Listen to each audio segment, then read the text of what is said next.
Some people think strength comes from money and power, but the truth is, real strength comes from knowing what's worth protecting. In the frontier town of Cold Creek, widow Clara Dawson found peace helping quiet mountain man Jacob Holt mend his cabin after losing her husband. But that peace ended when Silas Trent, a wealthy ranch owner, rode in demanding money Clara didn't owe. Jacob warned him to leave. Silas laughed and grabbed Clara's arm hard. The mountain man stepped forward from the shadows. When Silas reached for her again, Jacob put him on the ground with one move. As Silas begged for mercy, Jacob said quietly, "You laid hands on the wrong woman." What happened next would change everything in that small town. Before we continue, tell us where you're watching from, and if this story moves you, subscribe. Tomorrow I have something special waiting for you.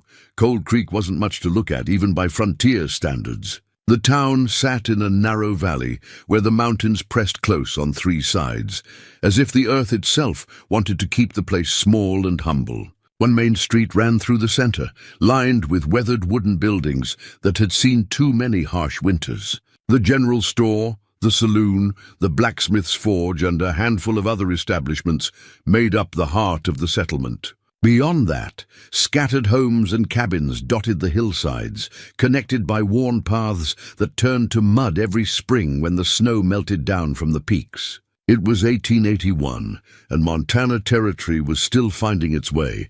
The railroad hadn't reached Cold Creek yet, and likely never would. Stagecoaches came through twice a week, bringing mail and supplies, and the occasional stranger looking for land or escape.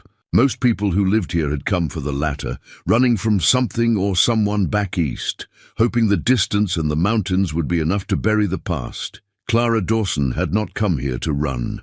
She'd been born in Cold Creek, the daughter of a schoolteacher who'd arrived with hopeful dreams of bringing education to the frontier. Her mother had died when Clara was 12, taken by fever one winter when the snow piled so high they couldn't reach the doctor in the next valley. Her father had followed 3 years later, his heart simply giving up one morning as he stood at the blackboard preparing the day's lessons. Clara had been 15, suddenly alone, suddenly responsible for herself in a place where survival required more than book learning. Thomas Dawson had saved her, though he'd never put it that way. He'd owned the general store, a quiet man 10 years her senior with gentle eyes and steady hands. He'd offered her work, sorting inventory and keeping his ledgers, and he'd never once made her feel like charity.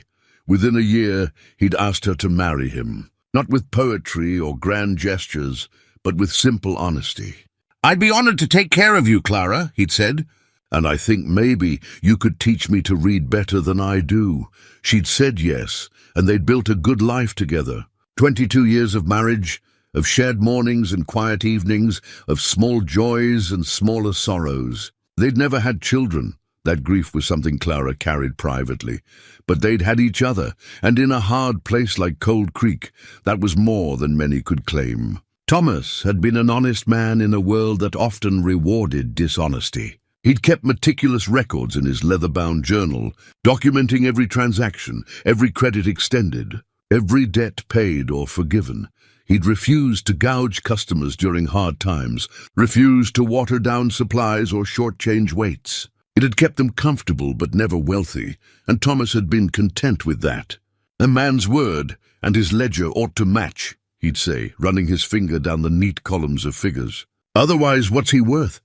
6 months ago, Thomas had been crossing the street when he'd seen a child wander into the path of a spooked horse, pulling a loaded freight wagon. He'd run without thinking, shoved the boy clear, and taken the impact himself. He died 3 hours later, holding Clara's hand, his last words a whispered apology for leaving her alone. The funeral had been well attended. Thomas had been respected, if not wealthy. The town had mourned with her, brought food and condolences, and then, as towns do, moved on with the business of living. Clara had been left with the small house they'd shared, a modest savings, and a grief so heavy, some mornings, she wasn't sure she could rise from bed. But she did rise. Every morning she rose, because Thomas would have expected nothing less, and because staying still meant drowning in sorrow. She'd sold the general store to Martha Hayes, a widow herself who'd been widowed young and knew something about carrying on. The money from the sale, combined with what Thomas had saved, was enough to live on if Clara was careful. She took in sewing and laundry work, kept herself busy, and tried not to think too much about the empty chair at her table. The mountains had always been a presence in Clara's life, but after Thomas died, she found herself looking at them differently. They were constant, unchanging, indifferent to human joy or sorrow. There was something comforting in that. The peaks didn't care about her grief, didn't offer empty platitudes or awkward sympathy. They simply stood patient and eternal.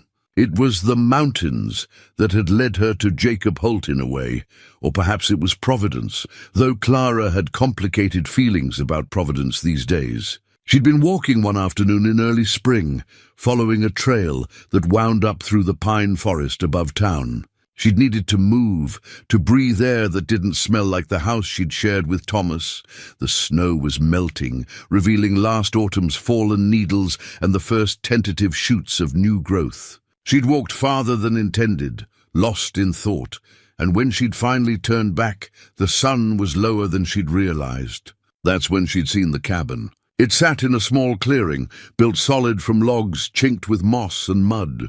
Smoke rose from a stone chimney, and a decent garden plot had been cleared and fenced nearby. She'd heard of the mountain man who lived up here. Everyone in Cold Creek had.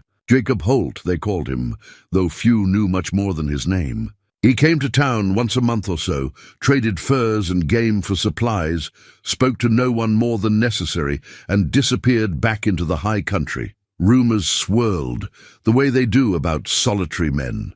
Some said he was hiding from the law. Others claimed he'd gone mad after some tragedy back east. A few of the older residents remembered when he'd first arrived, maybe 15 years ago, and said he'd been different then, younger, haunted but not unfriendly. Time and isolation had made him into something else, a ghost who walked among them but belonged to the wilderness. Clara had stood at the edge of the clearing, uncertain whether to call out or slip away quietly.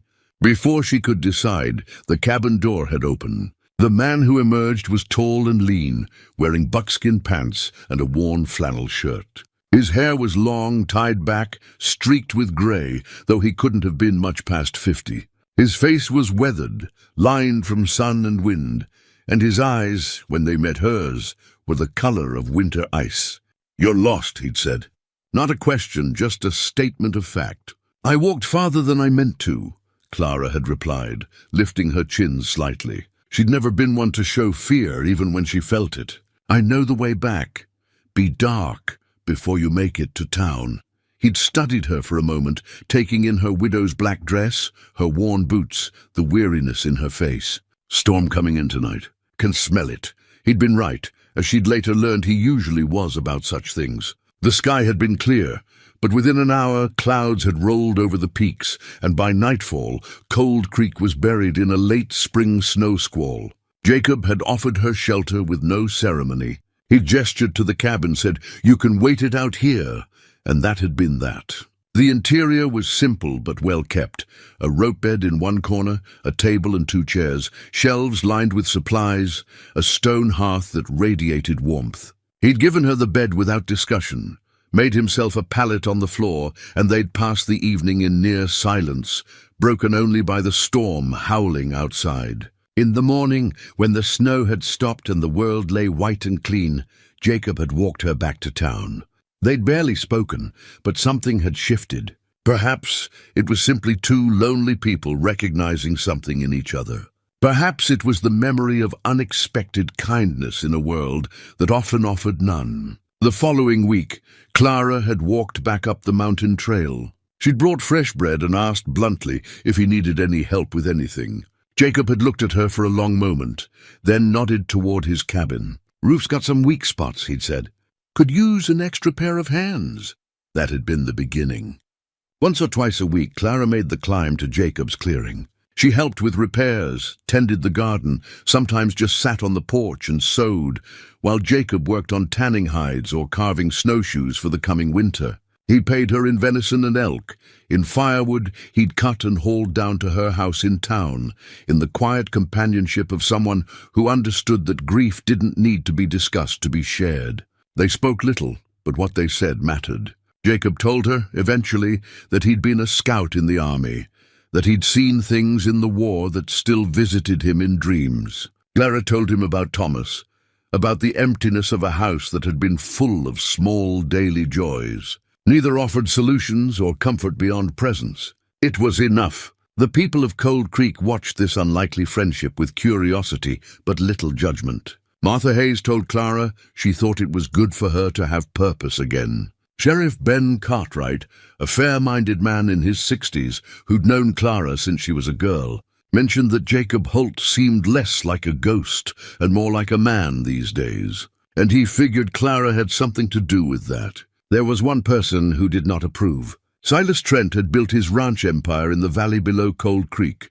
buying up land and water rights, running cattle and horses across thousands of acres. He'd been Thomas's business partner in a few ventures over the years, though Thomas had always been cautious about those dealings. Silas had a reputation, earned honestly, for being ruthless in business and careless with people who got in his way. He was also a man who'd decided some years back that Clara Dawson would make a suitable wife. He'd never actually proposed, but he'd made his interest clear in the way powerful men do, with meaningful looks and suggestions that she must be lonely, that a woman needed protection and provision. Thomas had been alive then, and his quiet presence had been answer enough. After Thomas died, Silas had waited a respectful 3 months before making his first visit, bringing flowers and condolences and an offer to help with anything she might need.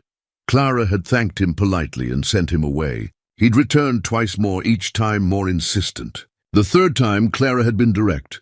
"Mr. Trent, I appreciate your concern, but I'm managing fine on my own. I'm not looking for a husband, and if I were, I'd do my own looking." Silas hadn't appreciated the rejection. Men like him rarely did. He'd left with a tight smile and a warning disguised as friendly advice. "Cold Creek can be hard on a woman alone, Clara. You do well to remember who your friends are." That had been 2 months ago. Since then, Silas had kept his distance, but Clara sometimes felt his eyes on her when she saw him in town. There was something calculating in his gaze, something that made her uncomfortable in a way she couldn't quite name. She'd mentioned it once to Jacob carefully while they were replacing rotted boards on his front porch. Jacob had paused in his work, looked down at the valley where Silas's ranch sprawled across the lowlands, and said simply, "Some men think everything's for sale if they offer enough. Those men don't like being told no. Should I be worried?" Clara had asked. Jacob had met her eyes then, and there'd been something in his expression that reminded her he'd been a soldier once. "Not while I'm breathing," he'd said, and gone back to hammering nails. It was a promise she'd held on to, though she hadn't truly believed she'd need it. Silas Trent was arrogant and presumptuous, but he was a businessman, not a brigand. He worked within the law, however loosely he interpreted it. She'd been wrong about that, as she was about to discover. The day it all changed had been ordinary in every way. Spring was fully arrived, the mountain meadows blooming with wildflowers, the air sweet with pine and warming earth.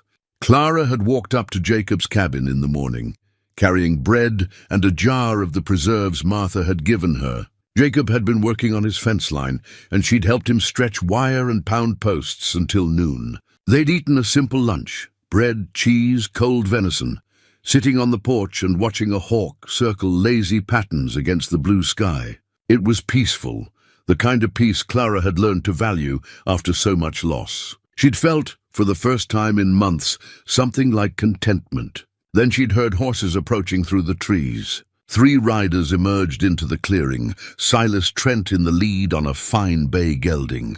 Behind him rode 2 of his ranch hands, both armed with rifles across their saddles. Clara had stood slowly, her heart beginning to pound. Jacob had risen beside her, his posture relaxed but his eyes alert. "Clara," Silas had said, tipping his hat with exaggerated courtesy. "I'd hoped to find you in town, but Martha said you'd come up here. Saves me a trip, I suppose." His smile didn't reach his eyes as he glanced at Jacob. "Good afternoon, Holt." Jacob had nodded once, said nothing. "What do you want, Silas?" Clara had kept her voice steady. Silas had dismounted, pulled a folded paper from his jacket. "I've come on business, I'm afraid. Unpleasant business, but it can't be avoided any longer." He'd held out the paper. "This is a promissory note signed by your late husband. He owed me $500 from a business loan. I've been patient, given your circumstances, but the matter needs to be settled." Clara's hands had gone cold as she took the paper. She'd unfolded it, stared at what appeared to be Thomas's signature at the bottom of a document promising payment to Silas Trent for money borrowed. "This is a lie," she'd said quietly. "Thomas never borrowed money from you. He kept records of every transaction. This is a forgery." Silas's expression had hardened. "That's a serious accusation, Clara. I have the note properly signed. Your husband's financial difficulties are a matter of record. Thomas had no financial difficulties. His books were immaculate. Books can be altered." Silas had stepped closer, his voice taking on an edge. "I'm being generous, Clara. I'm giving you time to pay. But that house you're living in, that money from the store, that's mine until the debt is satisfied." "You're lying." Clara had felt the rage building, hot and righteous. Thomas was weak," Silas had snapped. "He was a fool who didn't know how to capitalize on opportunities. And now you're just as foolish, taking up with this hermit." He gestured dismissively at Jacob. "When you could have had security, respect." That's when Clara had understood. This wasn't about money. This was about rejection, about power, about a man who couldn't tolerate being refused. "Leave," she'd said. "Get off this property and don't come back." Silas had laughed then, an ugly sound. "This isn't his property, Clara. This is public land. Just like you're going to find that house of yours isn't your property much longer." He'd moved toward her, reaching for her arm. "You need to learn—" That's when Jacob had spoken. His voice had been quiet, but it carried weight. "The lady asked you to leave." Silas had turned, his face flushing with anger and something else. Contempt, perhaps, or the particular offense a wealthy man feels when challenged by someone he considers beneath him. "This doesn't concern you, Holt. I'm conducting business with Mrs. Dawson. Why don't you go back to your traps and pelts and let civilized people handle civilized matters?" Jacob hadn't moved from where he stood beside Clara on the porch, but something in his stillness changed. It was subtle, the kind of shift a prey animal might notice right before a predator strikes. His shoulders settled, his weight redistributed almost imperceptibly, and his eyes, those winter ice eyes, fixed on Silas with an intensity that made the air feel thinner. "I'll ask you once more," Jacob said, his voice even quieter than before. "Leave." Silas had laughed, the sound sharp and mocking. "Oh, what? You'll do what, exactly?" He'd taken another step toward Clara, his hand reaching for her arm again. "Clara, be reasonable. I'm offering you a way out of this. Come back to town with me, we'll discuss terms like adults." "Don't touch her," Jacob said. But Silas had already grabbed Clara's arm, his fingers digging into her sleeve, pulling her toward him. "You need to understand your position here." Clara had tried to pull away, but Silas's grip tightened. She saw his face up close, saw the anger and wounded pride twisted into something uglier, something that made her stomach turn with genuine fear for the first time. "Let me go," she said firmly, but he held on. "You think you're too good for me?" Silas hissed, his voice low enough that his men couldn't hear. "A shopkeeper's widow playing house with a mountain savage? You're nothing, Clara, nothing without protection, without money, without—" He didn't finish. Jacob had moved with a speed that seemed impossible for a man his age, crossing the distance between them in 2 strides. One hand clamped on Silas's wrist, breaking his grip on Clara with surgical precision.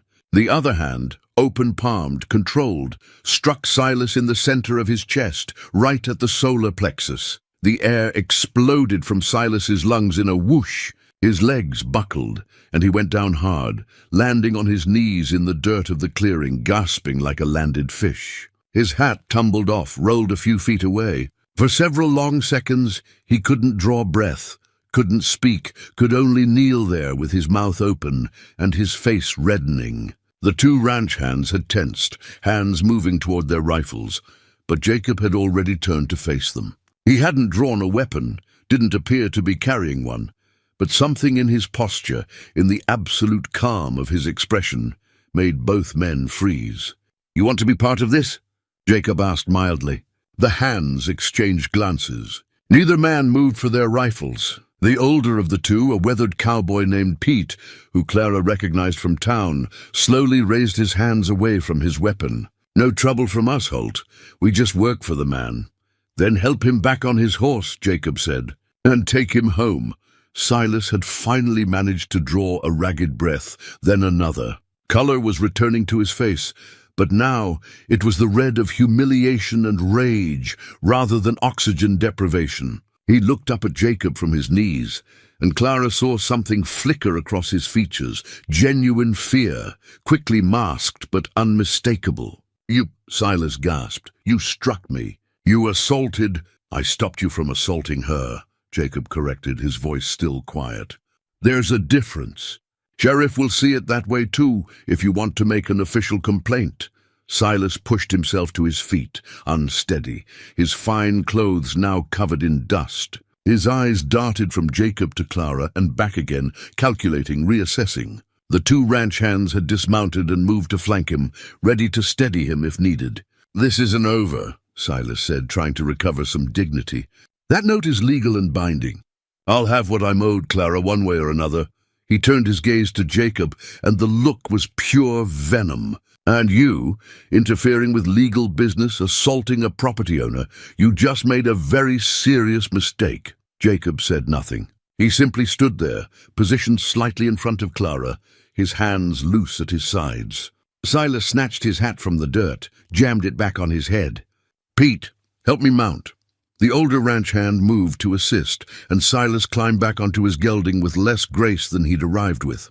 From horseback, he looked down at Clara one more time. "You have 1 week to come to your senses and settle this debt properly. After that, I'll be forced to take legal action. Your house, your possessions, all of it will be seized to satisfy what's owed." "There is no debt," Clara said, her voice shaking but firm. "And you know it." "Prove it," Silas shot back. "Bring your evidence to Judge Morrison. Let him decide who's telling the truth, a respected businessman or a grieving widow who's taken leave of her senses."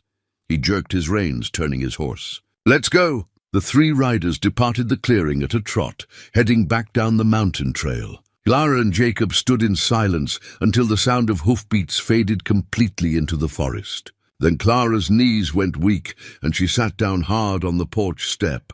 "Are you hurt?" Jacob asked, kneeling beside her. His hand hovered near her arm, where Silas had grabbed her, but he didn't touch without permission. "No," Clara managed. "Just shaken." She looked at the paper still clutched in her hand, the forged promissory note. "Jacob, this is a lie. Thomas never borrowed money from anyone. He was so proud of that. He said debt was a chain, and he'd rather do without than be bound." "I believe you," Jacob said simply. "Judge Morrison won't. He's been in Silas's pocket for years. Everyone knows it, but no one says it out loud." Clara felt tears of frustration and fear burning behind her eyes, but she refused to let them fall. "Silas will take everything. My home, the little money I have left. He'll destroy Thomas's reputation, make him look like a failure and a debtor. And there's nothing I can do to stop it." Jacob was quiet for a moment, his eyes on the trail where Silas had disappeared. When he spoke, his voice carried a weight Clara had never heard before. "There's always something that can be done. Question is whether you're willing to do it." Clara looked at him, this quiet man who'd become her friend, her ally in grief. "What do you mean?" "I mean, we find proof that note's a forgery. We find out what Silas is really after and why. We make it so he can't take what isn't his." Jacob met her eyes. "But it won't be easy, and it might be dangerous. Men like Silas Trent don't like being challenged, especially not by women and mountain hermits." "You could stay out of it," Clara said softly. "This isn't your fight." Jacob shook his head slowly. "He put his hands on you. Made it my fight the second he did that." He stood, offered her his hand. "Come on, Let's get you back to town before dark. Tomorrow we start figuring out what to do about this." Clara took his hand, let him pull her to her feet. The sun was beginning its descent toward the western peaks, painting the clearing in golden light. Everything looked peaceful, beautiful even, but Clara could feel how quickly things had changed. An hour ago she'd been content, almost happy. Now she stood on the edge of something dark and uncertain. "Jacob," she said as they started down the trail, "thank you for what you did." "Nothing to thank me for," he replied. "Just did what anyone should do." But they both knew that wasn't true. In Cold Creek, as in most frontier towns, power and money bought silence and compliance. Silas Trent was used to getting his way, used to people stepping aside or looking down when he walked past. Jacob Holt had done neither, and that made him either very brave or very foolish. As they walked through the darkening forest, Clara turned her mind to practical matters. She needed Thomas's journal, the one where he'd kept every financial record for the past 20 years. It was in her house, locked in the desk drawer where he'd always kept it. That journal would prove no debt existed. It had to. But even as she thought it, a cold dread settled in her stomach. If Silas had gone to the trouble of forging a promissory note, what else might he do? Would he try to forge entries in Thomas's journal? Would he claim the journal itself was falsified? "I need to get Thomas's records somewhere safe," she said suddenly. "If Silas gets his hands on them, bring them to me," Jacob said without hesitation. "Tomorrow, bring anything you can't afford to lose. I'll keep it safe." He could search your cabin. He could try. There was something in Jacob's tone that suggested that would not go well for anyone who attempted it. "Clara, I know we haven't known each other long, but I'm asking you to trust me. Can you do that?" Clara thought about the past months, about the quiet companionship and unspoken understanding, about the way Jacob had stepped between her and Silas without a moment's hesitation. "Yes," she said, "I trust you." They reached the edge of town as the last light faded from the sky. Jacob walked her to her front door, waited until she was safely inside, then tipped his hat and disappeared back into the darkness. Clara stood in her empty house, the forged promissory note still in her hand, and let herself feel the full weight of what had happened. Silas Trent had declared war, even if he dressed it up in legal language and false civility. He wanted her property, her surrender, her acknowledgement that he held the power and she held nothing. The question was why? Yes, she'd rejected his advances, but this seemed excessive even for wounded male pride. What was he really after? Clara lit a lamp, sat down at Thomas's desk and pulled out his journal.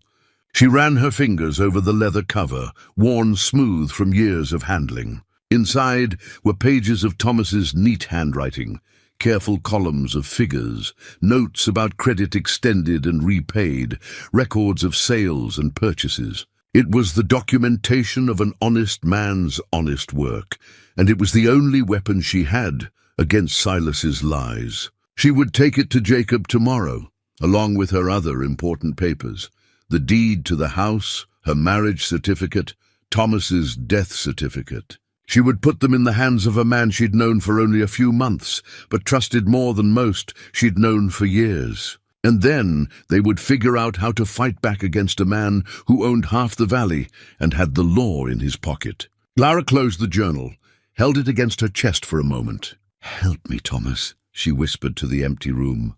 "Help me protect what we built. Help me prove the truth." No answer came, of course. The dead don't speak, no matter how much we wish they would. But Clara felt something shift inside her, something that felt almost like strength, or perhaps just the stubbornness that had kept her going after her parents died, after Thomas died, after every loss and hardship this hard land had thrown at her. She would not give up. She would not surrender to Silas's threats and manipulations. Thomas had been an honest man, and she would honor that honesty by fighting for the truth, no matter what it cost. Outside, Cold Creek settled into its evening rhythms. Lamps flickered in windows. The saloon piano started its nightly repertoire of familiar tunes. Horses shifted in stables, and somewhere a dog barked once, then fell silent. The mountains stood dark against the stars, indifferent and eternal, keeping their secrets as they always had. But in one small house on the edge of town, a widow made a decision that would change everything. She would stand and fight, and she would not stand alone. Morning came cold and clear, the kind of spring morning where you could see your breath but feel the promise of warmth in the sun's first rays. Clara had barely slept, her mind turning over possibilities and problems until exhaustion finally dragged her under near dawn. She woke with the sunrise, made coffee, and began gathering the documents she needed to take to Jacob. Thomas's journal went into a canvas bag, along with the deed to the house, their marriage certificate, and a sheaf of letters from Thomas's correspondence with various suppliers and merchants over the years. She added her mother's cameo brooch, her father's pocket watch, and the simple gold wedding band she wore on her left hand. No, not the ring. She couldn't bear to take that off, not yet. It stayed on her finger where it belonged. She was just fastening the bag when someone knocked on her door. Clara's heart jumped, fear flashing through her before she forced herself calm. It wouldn't be Silas. He'd given her a week, and he was too calculating to make his next move so soon. She opened the door to find Sheriff Ben Cartwright standing on her porch, hat in his hands. His weathered face was troubled, and Clara's stomach dropped. "Ben," she said. "What's wrong?" "Morning, Clara," he said, his voice gentle. "Mind if I come in? Need to talk to you about something." She stepped aside, let him enter. The sheriff was a good man, fair-minded and honest, but he was also practical.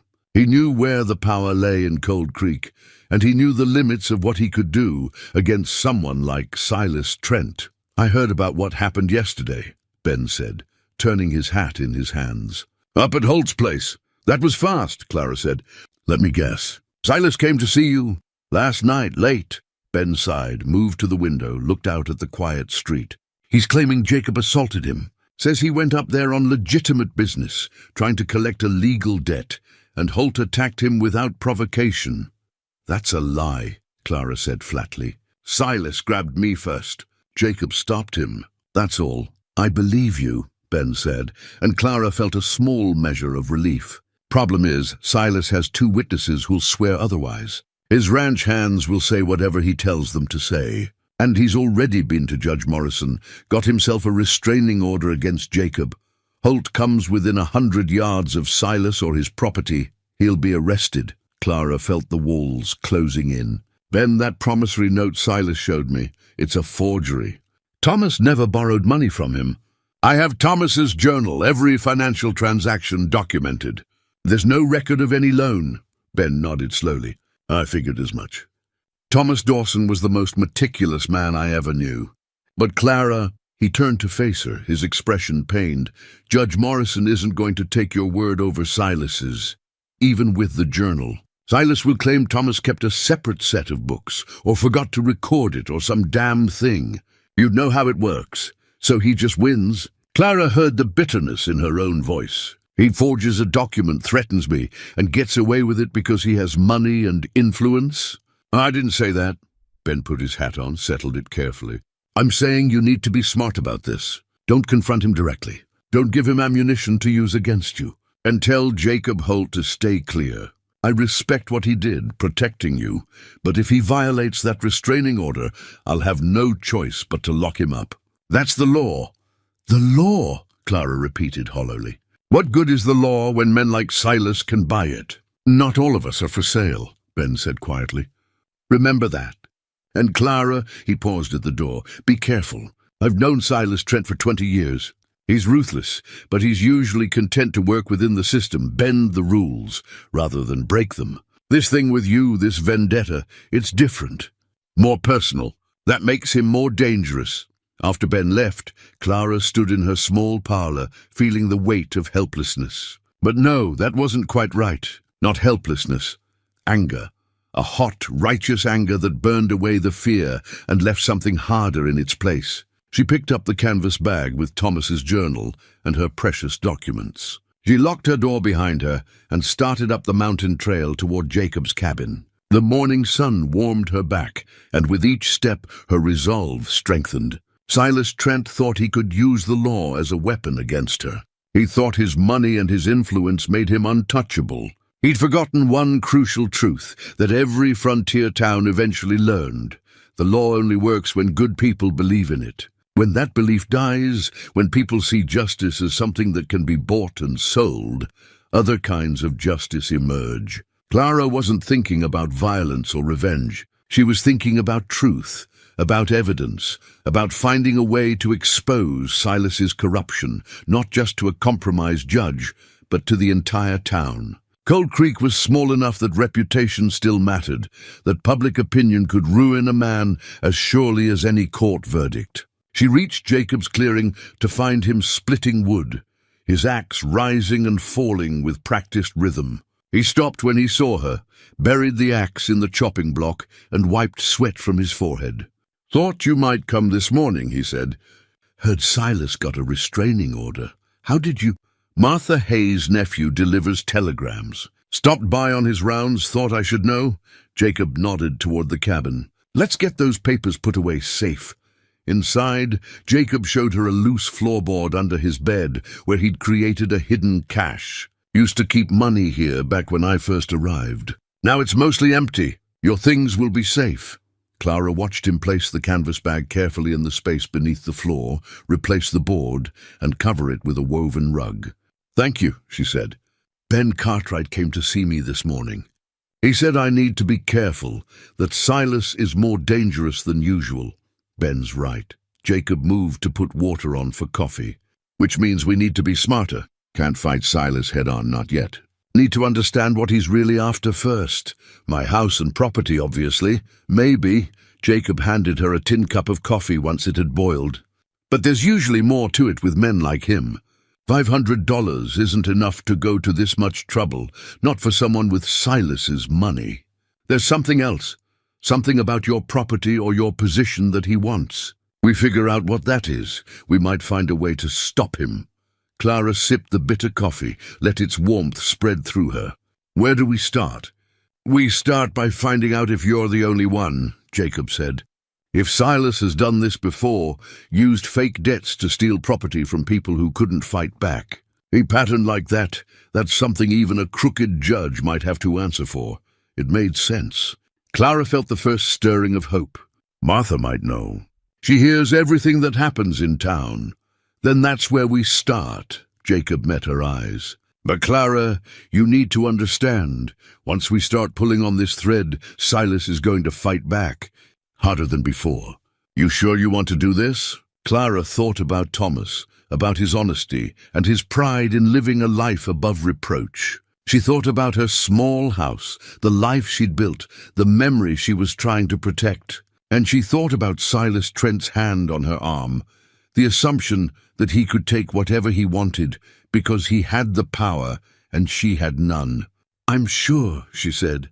Jacob nodded slowly, something like respect in his winter ice eyes. "All right then, let's go to war." The walk back to Cold Creek felt different than any Clara had taken before. She'd walked this trail dozens of times now, in sun and rain, in the cool of morning and the warmth of afternoon. But today, with Jacob beside her and a purpose forming in her mind, every step felt weighted with meaning. They weren't just going to town.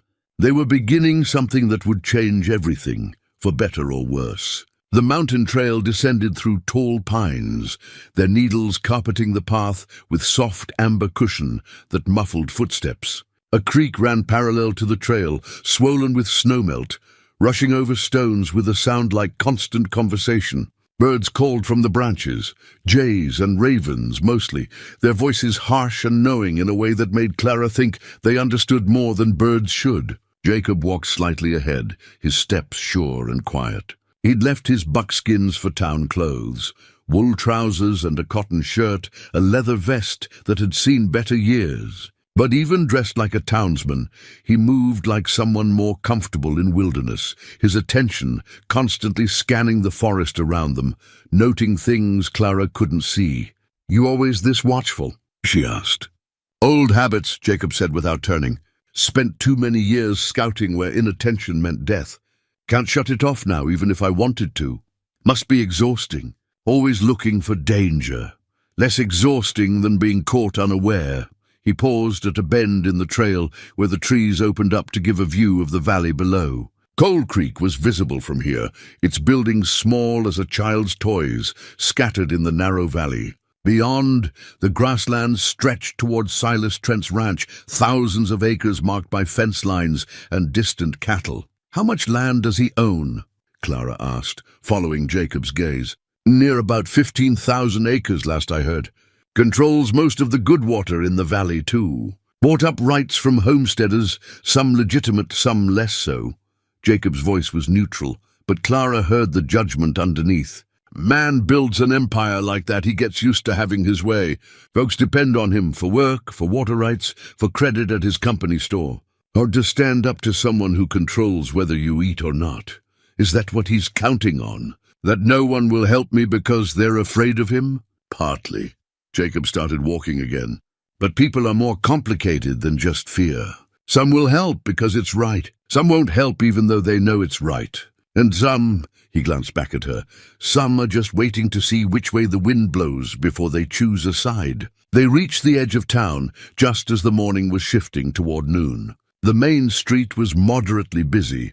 Wagons unloading supplies at the general store, horses tied at the saloon's hitching rail, a handful of people going about their daily business. Clara felt eyes turn toward them as they walked together toward Martha Hayes' store. She could almost hear the whispers starting, the speculation about the widow and the mountain man. Let them talk, she thought.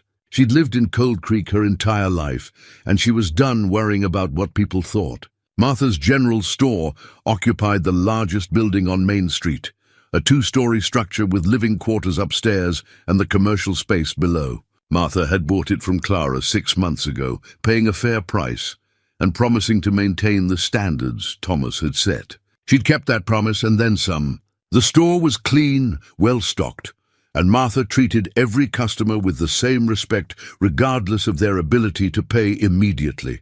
The bell above the door chimed as they entered. Martha was behind the counter helping a farmer's wife with fabric selection. She looked up, saw Clara and Jacob, and something flickered across her face. Concern, maybe, or recognition that their presence together meant something significant. "Be with you in a moment," Martha called, turning back to her customer. Clara and Jacob waited near the pot-bellied stove, pretending to examine a display of farming implements while Martha finished her transaction. The farmer's wife left with her purchases, and only then did Martha flip the sign on the door to closed and pull the shade down. "All right," Martha said, crossing her arms. "What's happened?" "And don't tell me nothing, because the whole town's buzzing about Silas Trent and his confrontation with you two yesterday." Clara glanced at Jacob, who nodded slightly. She pulled out the forged promissory note, handed it to Martha. "Silas claims Thomas owed him $500. This is his proof." Martha unfolded the paper, studied it carefully. She'd been a banker's wife back east before coming to Montana, and she knew documents. "The signature looks right," she said slowly, "but something's off about the paper itself. Too clean, too new. If Thomas signed this years ago, it should show more wear." She looked up at Clara. "You're saying it's a forgery?" "I know it is. Thomas never borrowed money from anyone. He kept meticulous records. There's no mention of any loan to Silas in his journal." Martha handed the paper back, her expression grim. "That journal won't matter to Judge Morrison. Silas has been contributing to the judge's election campaigns for years. You could have God himself testify, and Morrison would still rule in Silas's favor. That's what Sheriff Cartwright said." Clara tucked the paper away. "Martha, we need to know if Silas has done this before. Used fake debts to steal property from people who couldn't fight back. If there's a pattern—" "There is," Martha said flatly. She moved to the stove, poured 3 cups of coffee from the pot that sat perpetually warming there. "I didn't want to believe it at first. Seemed too calculated, too cruel. But I've been here long enough to see it happen 3 times that I know of." Jacob accepted a cup, took a careful sip. "Tell us." Martha settled onto a stool behind the counter, cradled her coffee in both hands. "First was about 8 years ago. Widow named Elizabeth Porter, married to Samuel Porter's son. Young thing, barely 20, with a baby. Her husband died in a mining accident, and Silas came calling with a debt claim. She couldn't prove otherwise, couldn't afford a lawyer. Lost her house, moved back east with her family in disgrace. Samuel was devastated. Clara felt something cold settle in her chest. Samuel Porter, the elderly rancher up near Copper Ridge. That's him. He's never forgiven Silas, but he's one old man against an empire. What could he do? Martha sipped her coffee. Second was a homesteader family, the Johnsons. Nice people, worked hard, were just starting to make their land pay. Silas showed up with a claim that the father had borrowed money for seed and equipment.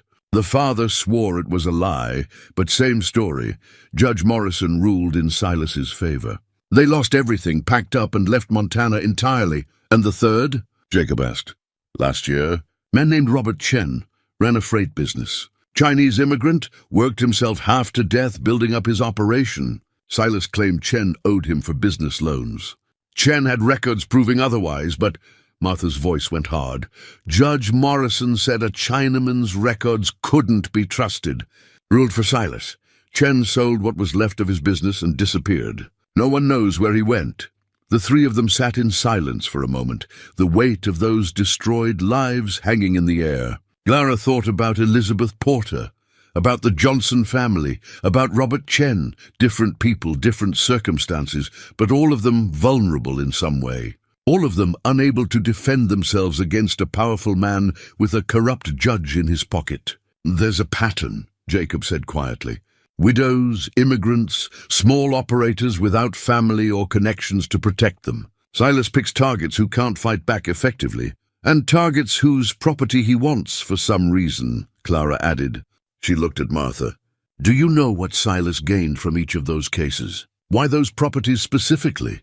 Martha thought for a moment. Elizabeth Porter's house was on the edge of town, right where the main road turns toward the valley. Good location for a business. Silas tore it down, built a warehouse there. The Johnson homestead had water rights to a creek that flows through Silas's land. And Robert Chen's freight business that gave Silas control of shipping in and out of Cold Creek. He owns the only freight operation now, can charge whatever he wants. So it's not just about cruelty, Clara said slowly, working through it. It's strategic. He's consolidating power, eliminating competition, securing resources he needs. Which means, Jacob said, your property has something he wants. Question is what? Clara thought about her small house, the quarter-acre it sat on.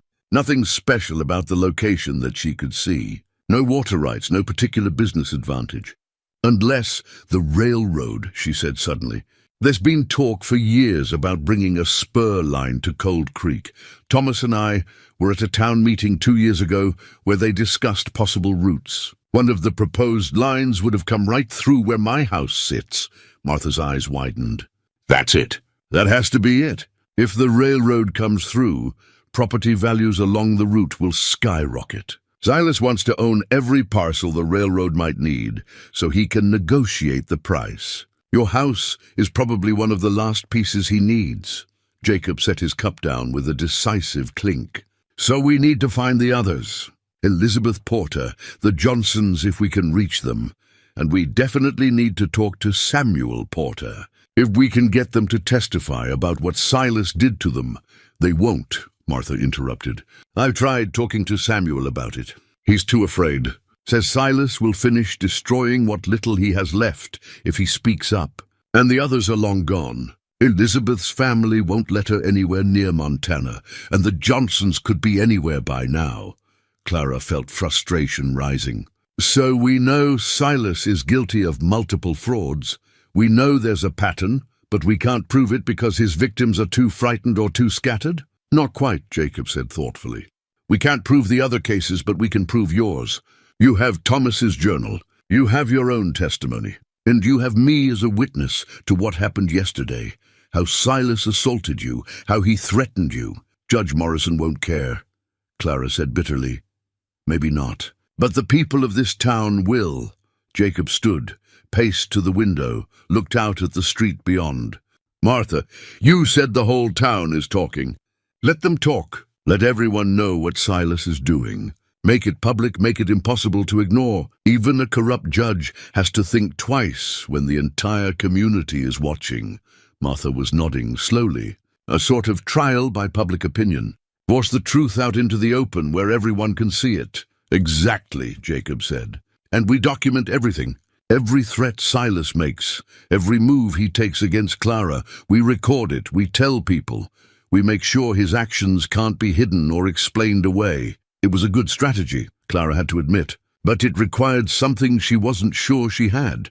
The courage to make herself even more vulnerable, more exposed, in the hope that her neighbors would stand with her rather than look away. What if they don't help? She asked quietly. What if people are too afraid of Silas, or they don't believe me, or they just don't care enough to get involved? Jacob turned from the window, met her eyes with that steady winter gaze. Then we'll know where we stand, and we'll figure out the next move. But Clara, I don't think that's going to happen. People in Cold Creek knew Thomas. They know you. They know you're not a liar or a cheat.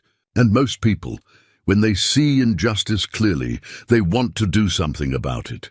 They just need someone brave enough to stand up first. Someone like me, Clara said. Someone like you, Jacob confirmed. Martha stood, moved around the counter to take Clara's hands. I'll help however I can. I'll talk to people, spread the word about what really happened. And I'll make sure everyone knows Thomas's reputation for honesty, that his records can be trusted. Thank you, Clara said, squeezing Martha's hands. The older woman had been kind to her since Thomas's death, but this was more than kindness. This was choosing a side, knowing it might cost her business or worse. The bell above the door suddenly jangled, making all three of them jump. The shade was still drawn, the closed sign still showing, but someone was trying the door handle insistently. Martha Hayes! A man's voice called from outside. I know you're in there, open up. Sheriff's business. Martha exchanged glances with Clara and Jacob, then moved to unlock the door. Sheriff Cartwright stepped inside, his face grave. Behind him stood two of Silas Trent's ranch hands, not the two from yesterday, but two others Clara recognized from seeing them in town. Both wore pistols on their hips and carried themselves with the swagger of men who knew they had power behind them. Ben, Martha said carefully. What's this about? I'm sorry, Martha, Ben said, and he did look genuinely apologetic. But I've got a warrant here. He pulled a paper from his jacket. Judge Morrison issued a search order for any and all financial records belonging to Thomas Dawson, to be held as evidence in the debt case between Silas Trent and Clara Dawson. Clara felt the blood drain from her face. You can't, I don't have a choice, Clara. Ben wouldn't meet her eyes. It's a legal warrant. I have to execute it. Where are Thomas's business records? Not here, Clara said truthfully. Thank God she'd taken them to Jacob's cabin. Thomas's journal is with his other personal effects. Then I need to search your house, Ben said. These men are here as witnesses to ensure everything's done proper and legal. One of Silas's men smiled, showing teeth. Mr. Trent wants to make sure there's no chance of those records being altered or destroyed. Can't have evidence disappearing now, can we? Jacob had gone very still, his body language subtly shifting into something coiled and dangerous. Clara put a hand on his arm, felt the tension thrumming through him. It's all right, she said quietly. Let them search. They won't find anything, because the journal was safe, hidden beneath Jacob's floorboards, where Silas Trent and his bought judge would never think to look. But as Sheriff Cartwright and Silas's men prepared to escort Clara to her house for the search, she realized something troubling. This warrant, issued so quickly, meant Silas had anticipated her next move. He'd known she would try to preserve evidence. He'd known she would seek help, which meant he was watching her more closely than she'd realized. And he was always one step ahead. The search of Clara's house was methodical and invasive. Silas's men went through every drawer, every cupboard, every trunk. They pulled up floorboards, checked behind pictures, emptied out Thomas's desk completely. Sheriff Cartwright supervised but didn't participate, standing near the door with his arms crossed and his expression unreadable. Clara watched them tear through her private things with a calm she didn't entirely feel. Let them search, she thought. Let them turn the house upside down. They wouldn't find what they were looking for. After an hour, the men admitted defeat. No journal, no ledgers, no financial records of any kind beyond a few recent receipts for household goods. Where is it? The taller of Silas's men demanded, getting in Clara's face. Thomas Dawson kept records. Everyone knows that. What did you do with them?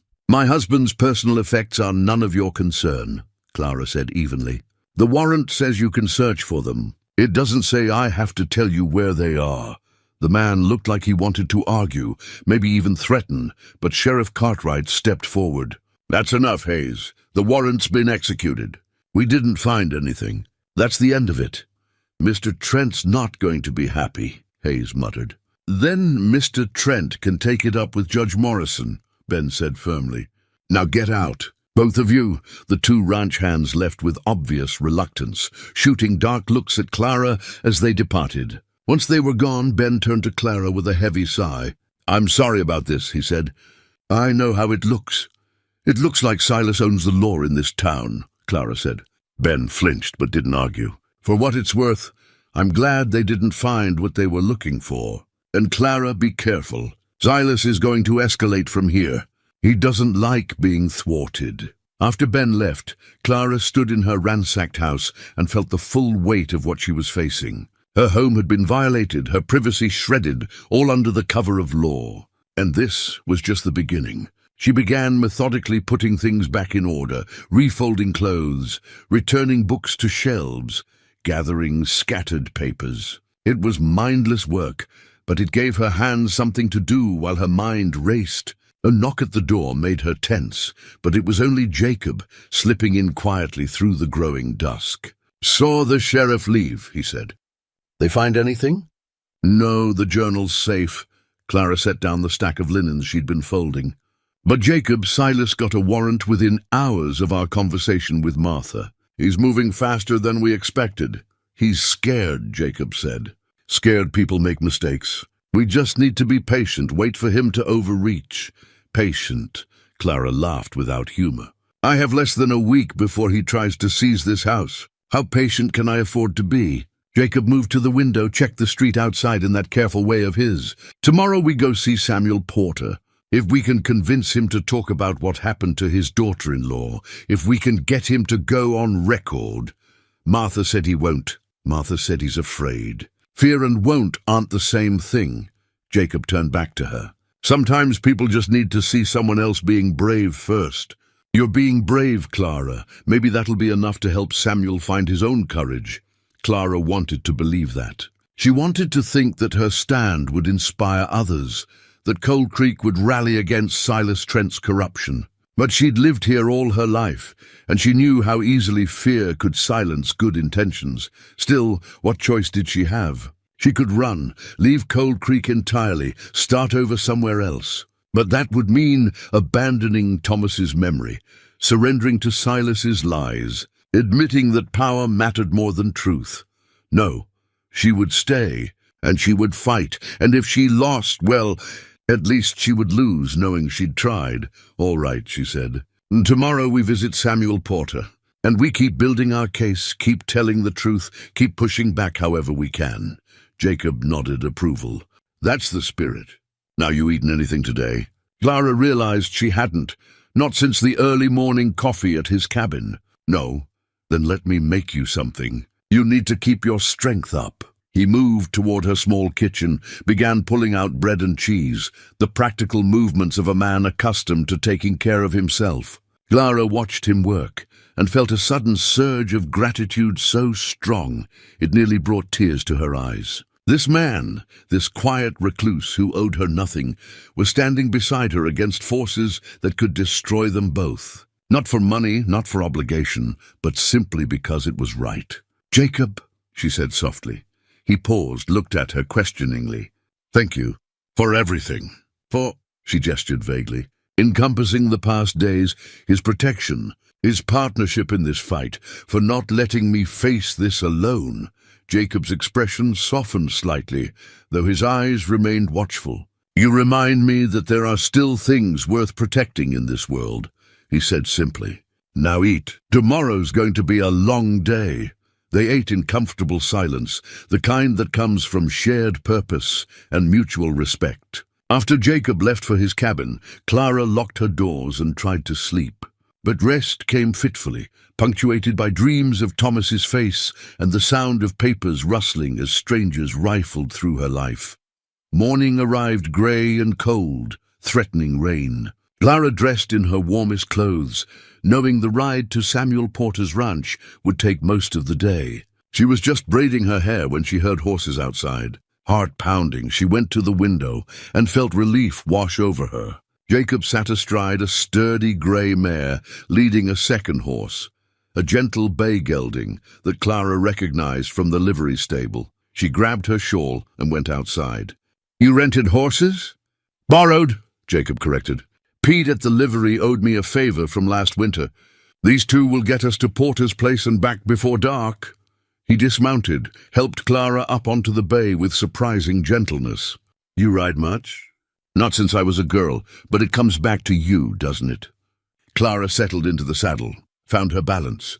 The bay stood patient beneath her, ears flicking back as if listening for her signals. They rode out of town, just as the first drops of rain began to fall. By the time they reached the mountain trail that led to Samuel Porter's ranch, the drizzle had become a steady rainfall that soaked through their clothes and turned the path to mud. But neither suggested turning back. Samuel Porter's place sat in a high valley, good grazing land sheltered by ridges on three sides. The ranch house was small but well maintained, smoke rising from the chimney promising warmth inside. Cattle dotted the hillsides, and Clara could see that despite his age and losses, Samuel still ran a working operation. They tied their horses under the shelter of the barn's overhang and approached the house. Jacob knocked firmly, and after a moment the door opened to reveal an old man with a weathered face and eyes that had seen too much sorrow. "Jacob Holt," Samuel said, surprise evident in his voice. "Don't often see you this far from your mountain. And Mrs. Dawson, what brings you two out in weather like this?" "Need to talk to you, Samuel," Jacob said. "About Silas Trent." Something shuddered in the old man's expression. "Got nothing to say about Silas Trent." "Please," Clara said before he could close the door. "I'm not asking you to do anything you're not ready for. I just need to understand what happened to your daughter-in-law. Because he's doing the same thing to me." Samuel stood frozen for a long moment, then sighed and stepped back. "Come in then. No sense letting you catch your death out there." The interior of the house was warm and neat, with the sparse cleanliness of a man living alone. Samuel gestured to chairs near the fire, poured them coffee from a pot on the stove, and settled into his own chair with the careful movements of someone whose bones ached. "Elizabeth," he said finally, "my son David's wife. Prettiest thing you ever saw, with a spirit to match. David was so proud when she agreed to marry him." The old man's hands trembled slightly around his cup. "They had one good year together, just one. Then David went down into the Silver Creek mine and didn't come back up. Gave in, took 3 men that day." Clara listened, her heart aching for the losses this family had endured. "Elizabeth was destroyed," Samuel continued, "but she tried to be strong for the baby's sake. Little Matthew was only 6 months old when his daddy died. Elizabeth wanted to stay here, raise the boy on the ranch. But," his voice went hard, "2 months after we buried David, Silas Trent came calling with a piece of paper saying David owed him $500. Said it was a loan for improvements to our water system, all proper and legal. But there was no loan," Clara said quietly. "There wasn't. David and I had done all that work ourselves, with materials we bought from Thomas Dawson's store. I had the receipts to prove it. But Silas had a promissory note with David's signature, and Judge Morrison ruled in his favor." Samuel's eyes grew distant. "Elizabeth lost everything. The house we'd built for her and David, the small savings they'd put aside, all of it seized to pay a debt that never existed. Her family back east sent money for train tickets, and she left Montana with Matthew in her arms and her life in ruins." "Have you heard from her?" Clara asked. "Christmas cards every year. She remarried eventually, a decent man who treats her well from what she says. But she won't speak of Montana, won't let Matthew know anything about his father or his heritage here. It's like she erased that part of her life entirely." Samuel looked at Clara with eyes full of old rage and older pain. And I let it happen. I had the receipts, I knew the truth, but I was afraid. Afraid Silas would destroy what little I had left. Afraid to stand up to a man with money and power and the law on his side. You're not the only one who's been afraid, Jacob said gently. That's how men like Silas operate. They count on fear keeping people silent. So why are you here? Samuel asked. What do you want from an old man who failed his family? Clara leaned forward, made sure Samuel was looking at her. I want you to know you're not alone in what happened. That Silas has done this to others, that it's a pattern. And I want you to know that I'm going to fight him, and I could use your help. Help how? Testifying. Samuel shook his head. I can't. I'm too old, too tired, and I have nothing left for Silas to take except this land, and he'd find a way to take it if I crossed him. What if there was a way to stop him? Clara pulled out Thomas's pocket watch, the one she'd been carrying for comfort. This was my husband's. He died 6 months ago, and now Silas is trying to steal my home with the same kind of forged debt he used against Elizabeth. But I have proof the debt doesn't exist. I have Thomas's journal, every transaction documented for 20 years. And I have people in town who are starting to realize what Silas has been doing. She set the watch on the table between them, its silver surface catching the firelight. This watch has been passed down through Thomas's family for 3 generations. It survived a war, a fire, years of hard frontier living. Thomas gave it to me the night before he died. Told me to keep it safe because it represented time. Time we'd had together, time he wished we'd have in the future, and time that's precious and can't be bought or sold. Samuel looked at the watch, then at Clara's face. Why are you telling me this? Because I'm asking you to give me time, Clara said. I'm not asking you to testify tomorrow or even next week. I'm just asking you to hold on to your courage a little longer. Let me build my case against Silas. Let me show the town what he really is. And when the moment comes, if it comes, I need to know if I can count on you to stand with me and tell the truth about what happened to Elizabeth. The old man was quiet for a long time, staring into the fire.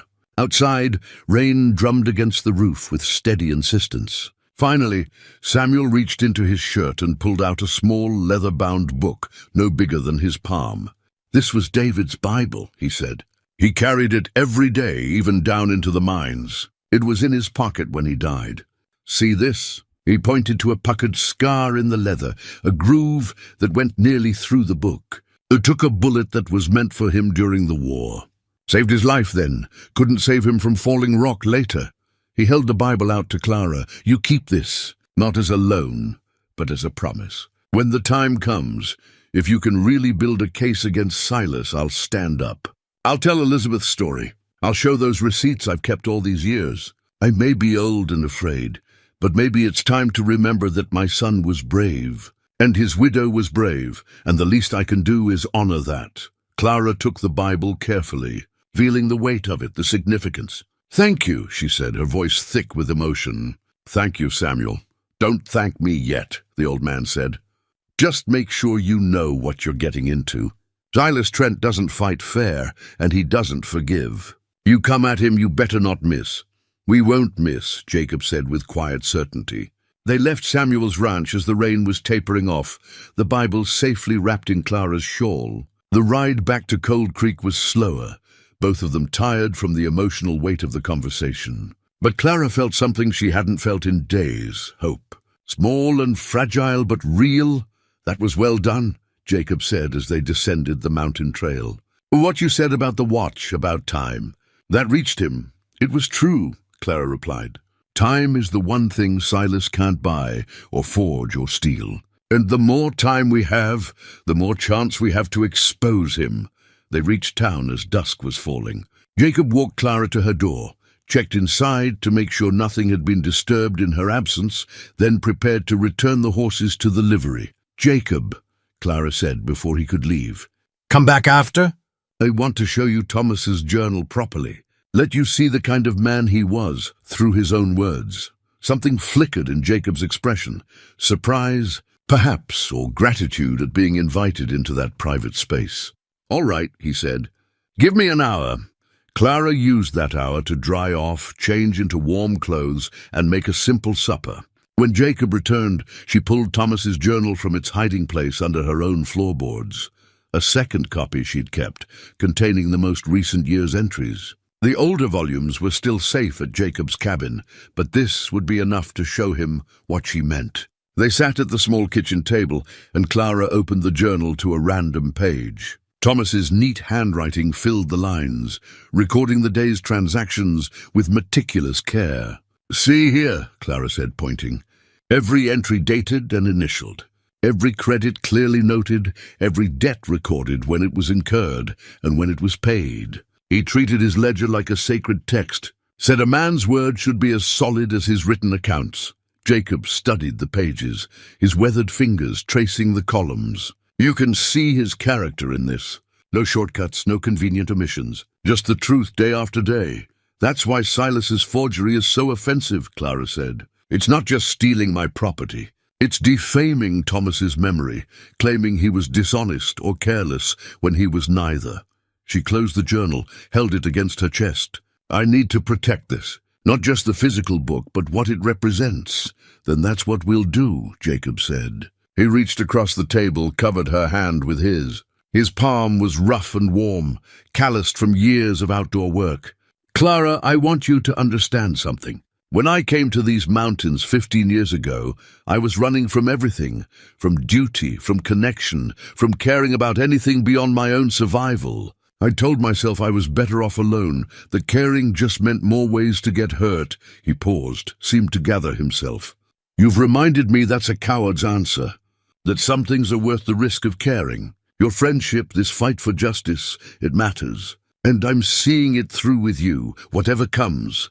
Clara felt tears prick her eyes, but blinked them away. "Thank you," she whispered, "for choosing to care again." They sat in comfortable silence after that, drinking coffee and watching the fire burn low. It was late when Jacob finally stood to leave, and Clara walked him to the door. "Lock this behind me," he instructed. "And if anything feels wrong, anything at all, you fire 3 shots from that rifle I know Thomas kept in the bedroom. I'll hear it and come running." "I will," Clara promised. After he left, she did lock the door, checked all the windows, and prepared for bed. But before she lay down, she took Thomas's pocket watch, the one she'd promised to Jacob for safekeeping, and set it on her bedside table. Beside it, she placed Samuel Porter's bullet-scarred Bible, 2 artifacts, 2 promises. Time and faith intertwined. Tomorrow she would take the watch to Jacob as planned, let him hide it with the other documents. But tonight, she wanted it close, wanted to feel the connection to Thomas and to the fight she'd committed herself to. Outside, Cold Creek settled into nighttime quiet. In the valley below, lights burned in Silas Trent's ranch house, and Clara wondered what plans he was making, what strategies he was devising to crush her resistance. Let him plan, she thought. She had her own plans now, her own allies, her own determination.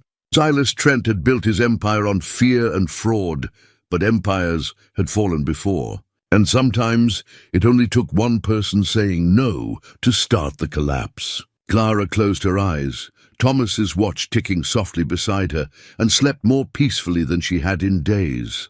The peace didn't last. Clara woke to pounding on her door 3 hours before dawn, the kind of urgent hammering that meant trouble. She grabbed her robe and the rifle Jacob had mentioned, her heart racing as she approached the door. "Who's there?" "It's Martha, Clara. Let me in quickly." Clara opened the door to find Martha Hayes standing in the darkness, her face pale and frightened. "What's wrong?" "Judge Morrison filed papers late yesterday evening. The hearing on Silas's debt claim has been moved up. It's scheduled for tomorrow morning, this morning now, I suppose. 10 o'clock. Martha stepped inside, wringing her hands. "Clara, that gives you less than 7 hours to prepare a defense." The rifle nearly slipped from Clara's hands. "That's impossible. Silas said I had a week. Even his forged note gave me time to—" "He lied, or changed his mind, or Judge Morrison decided to rush it through." Martha's voice was sharp with anger. "My nephew who works at the courthouse came to tell me as soon as he saw the notice. He knows it's wrong, knows the whole thing stinks, but what can he do? He's just a clerk." Clara set the rifle down carefully, trying to think through the panic clouding her mind.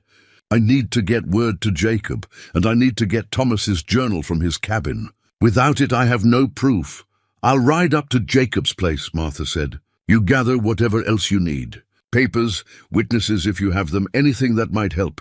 Meet us at the courthouse by 9:30, so we have time before the hearing starts. After Martha left, Clara moved through her house in a kind of controlled frenzy, pulling together every document she had, the deed to her house, her marriage certificate, receipts from Thomas's transactions with various merchants, letters from business associates praising his honesty. It wasn't enough, not without the journal, but it was something. She was just finishing when someone knocked again. This time it was Sheriff Cartwright, looking grim and exhausted. Don't suppose you've heard, he said without preamble. About the hearing? Yes, Martha told me. Ben nodded. Clara, I want you to know, I think this is wrong. The whole thing. But Judge Morrison made it clear that if I don't ensure you appear in court, he'll hold me in contempt. So I'm here officially to notify you that your presence is required at 10 o'clock this morning to answer Silas Trent's debt claim. I'll be there, Clara said. And unofficially, Ben lowered his voice, I'd suggest you have good representation. A lawyer. If you can find one willing to go against Silas, there isn't a lawyer within 50 miles who'd take my case against Silas Trent, and you know it. Then you'll have to defend yourself, which means you need evidence, witnesses, and a good argument. Ben glanced around at the papers Clara had assembled. Is that all you have? I have Thomas's journal. It proves there was no debt. Where is it? Clara hesitated, but Ben held up a hand. Don't tell me. I don't want to know. Just make sure you have it at that courthouse, because without it, Morrison will rule against you before noon, and Silas will have your property by supper time, after Ben left. Clara sat in her darkened house and tried to steady herself. The hearing was happening in hours, not days. She'd thought she had time to build a case, to gather support, to expose Silas's pattern of fraud.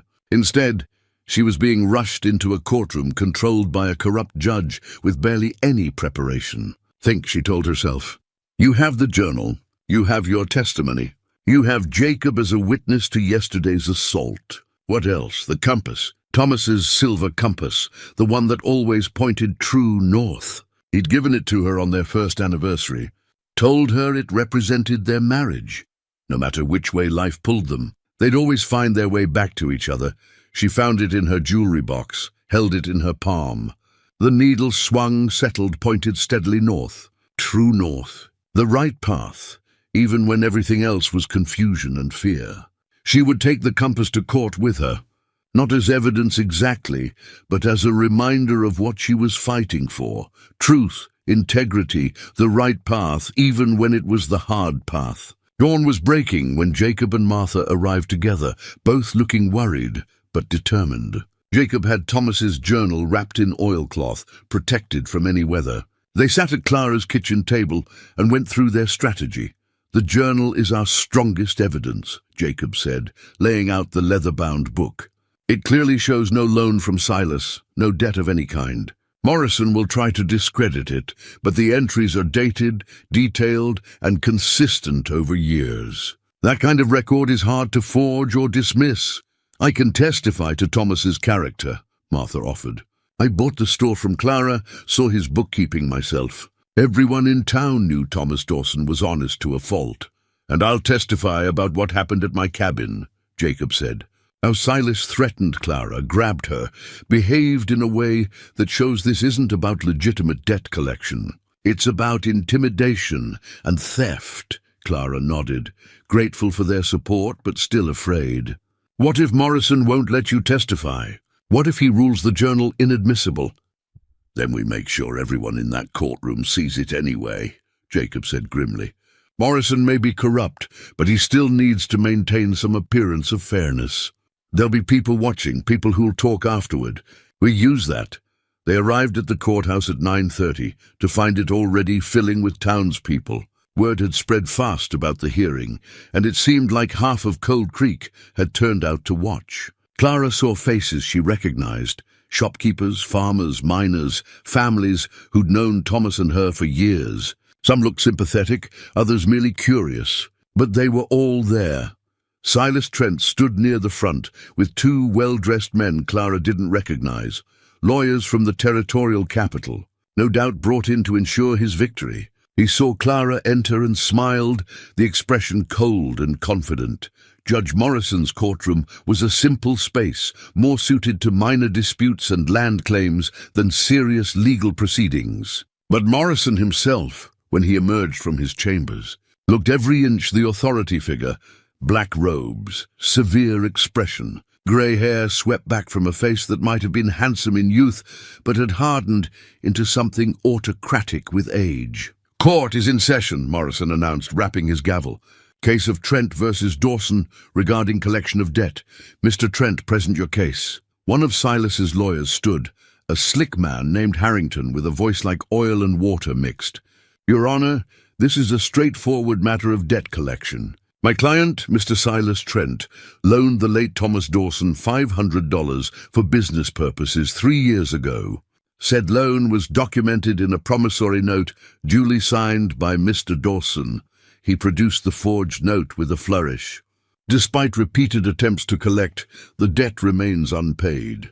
We ask the court to rule in Mr. Trent's favor and authorize seizure of property to satisfy the debt, plus interest and court costs." "Mrs. Dawson," Morrison said, turning his attention to Clara with barely concealed impatience. "Do you have representation?" "I'm representing myself, Your Honor," Clara said, standing. Her voice shook slightly, but she forced herself to project confidence she didn't entirely feel. "Very well, present your defense." Clara stepped forward, carrying Thomas's journal. "Your Honor, my husband Thomas Dawson kept meticulous financial records for over 20 years. This journal documents every business transaction, every loan, every debt incurred or paid. There is no entry for any loan from Mr. Trent. No such debt ever existed." She opened the journal, showed the pages to Morrison. The judge glanced at them briefly, his expression dismissive. "Mrs. Dawson, anyone can create a ledger after the fact. This proves nothing except that you have access to paper and ink. This isn't created after the fact," Clara protested. "You can see the progression of dates, the consistency of the handwriting over years. My husband updated this journal daily. It's a complete record. It's a record you control," Harrington interrupted smoothly. "A record that could easily have been altered or falsified to support your claim. Your Honor, the promissory note is a legal document, properly signed and witnessed.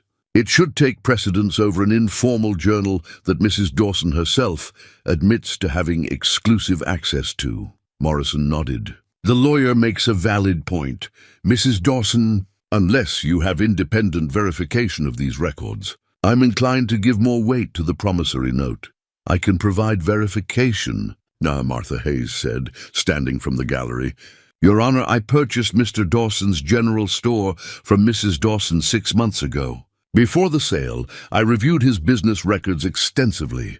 They were immaculate, complete, and entirely consistent with this journal. Thomas Dawson was known throughout Cold Creek for his honesty and careful bookkeeping." Morrison's eyes narrowed. "Mrs. Hayes, you're not a financial expert. Your opinion on Mr. Dawson's bookkeeping practices is noted, but not particularly relevant to the legal question at hand." "Then I'd like to testify, Your Honor," Jacob said, standing. His voice carried through the courtroom with quiet authority. "I witnessed Mr. Trent's behavior toward Mrs. Dawson 2 days ago. His conduct suggested this debt claim is not legitimate business, but rather harassment and intimidation." "And you are?" Morrison asked coldly. "Jacob Holt. I own property adjacent to where the incident occurred." "The Mountain Hermit," Harrington said with open contempt. "Your Honor, Mr. Holt has no relevant testimony regarding the validity of the promissory note. What he claims to have witnessed is immaterial to the debt question." "I'm inclined to agree," Morrison said. "Mr. Holt, unless you have direct knowledge of financial transactions between Mr. Trent and Mr. Dawson, your testimony is not relevant." Clara felt the case slipping away from her. Morrison was systematically excluding every piece of evidence and testimony she had. The courtroom had gone quiet, people sensing the rigged nature of the proceedings. "Your Honor," Clara said, her voice rising, "this is not a legitimate debt. Mr. Trent has used similar false claims against other residents of Cold Creek. There's a pattern of fraud. Morrison's gavel came down hard. Mrs. Dawson, you will not make unfounded accusations in my court. Do you have any actual evidence beyond this journal that the debt doesn't exist? Clara's mind raced. She thought of Samuel Porter, of the receipts he'd mentioned, of Elizabeth's story. But Samuel wasn't here, and those receipts referred to a different case, a different victim. She had no way to prove the pattern, no way to show that this was Silas's standard method of stealing property. Unless, Your Honor, she said, an idea forming, I request that you examine the promissory note more carefully. If it's authentic, it should show signs of age appropriate to a document 3 years old. The paper, the ink, the wear patterns, these things can be verified. Morrison's expression flickered, annoyance perhaps, or concern that she'd found an angle he hadn't anticipated. That's an unusual request, but a reasonable one, Clara pressed. If Mr. Trent claims this document is 3 years old, surely it should look 3 years old. I'd like an independent expert to examine it. Harrington was on his feet immediately. Your Honor, this is a delay tactic. Mrs. Dawson is grasping at straws to avoid paying a legitimate debt. The note's authenticity is not in question. It bears Mr. Dawson's signature. A signature that could have been traced or forged. Clara shot back. Thomas signed hundreds of documents. Getting a sample of his signature would be simple enough for someone determined to create a false note. The courtroom erupted in murmurs. People were leaning forward, engaged now, seeing Clara fight back against the forces stacked against her. Morrison banged his gavel for silence. Enough. Mrs. Dawson, do you have an expert witness who can examine the document? No, Your Honor, but surely in the interest of justice. Justice has been served, Morrison interrupted. I've reviewed the evidence. The promissory note appears authentic and properly executed. Mrs. Dawson's journal, while interesting, does not constitute proof that the debt doesn't exist. It merely shows that her late husband either failed to record it or chose not to record it for reasons of his own. That's absurd, Clara said, her voice shaking with anger now. My husband recorded every penny spent and earned. He would never. Your opinion of your husband's habits is noted, Morrison said coldly. However, this court deals in legal facts, not spousal loyalty. Mr. Harrington, I'm prepared to rule. This was it, Clara realized. Morrison was about to rule in Silas's favor, and there was nothing she could do to stop it. She looked at Jacob, saw the frustration and anger in his eyes. Looked at Martha, who was pale with shock. Looked at the assembled townspeople, many of whom were shaking their heads or whispering furiously. They all knew it was wrong. They all saw the corruption playing out in front of them. But seeing it and stopping it were two different things. However, Morrison continued, and something in his tone made Clara's attention snap back to him. In the interest of appearing thorough, I will allow one final piece of testimony, Mrs. Dawson. You claim your husband would never have failed to record a debt. Is there anyone who can testify to his character and business practices beyond yourself and Mrs. Hayes? It was a trap, Clara realized. Morrison was giving her hope just so he could crush it more thoroughly when no one came forward. But then, from the back of the courtroom, a voice spoke up. I can testify, Your Honor. Every head turned. Samuel Porter stood there, his old frame straight, his weathered face set with determination. He wore his Sunday clothes and carried a leather satchel that Clara recognized, the one containing the receipts he'd mentioned, the proof of his own family's victimization. Samuel, Clara whispered, hope flaring in her chest. The old rancher walked slowly down the aisle, his boots echoing on the wooden floor. He stopped before the judge's bench and met Morrison's eyes without flinching. Samuel Porter, Your Honor. I knew Thomas Dawson for near about 30 years. And I have something this court needs to see. He opened the satchel, pulled out a sheaf of papers. These are receipts from Thomas Dawson's store, documenting materials my son David purchased for ranch improvements 8 years ago. Materials that Silas Trent claimed David borrowed money to buy, money that my daughter-in-law supposedly owed after David died. The courtroom went dead silent. Silas Trent's face had gone white, then red.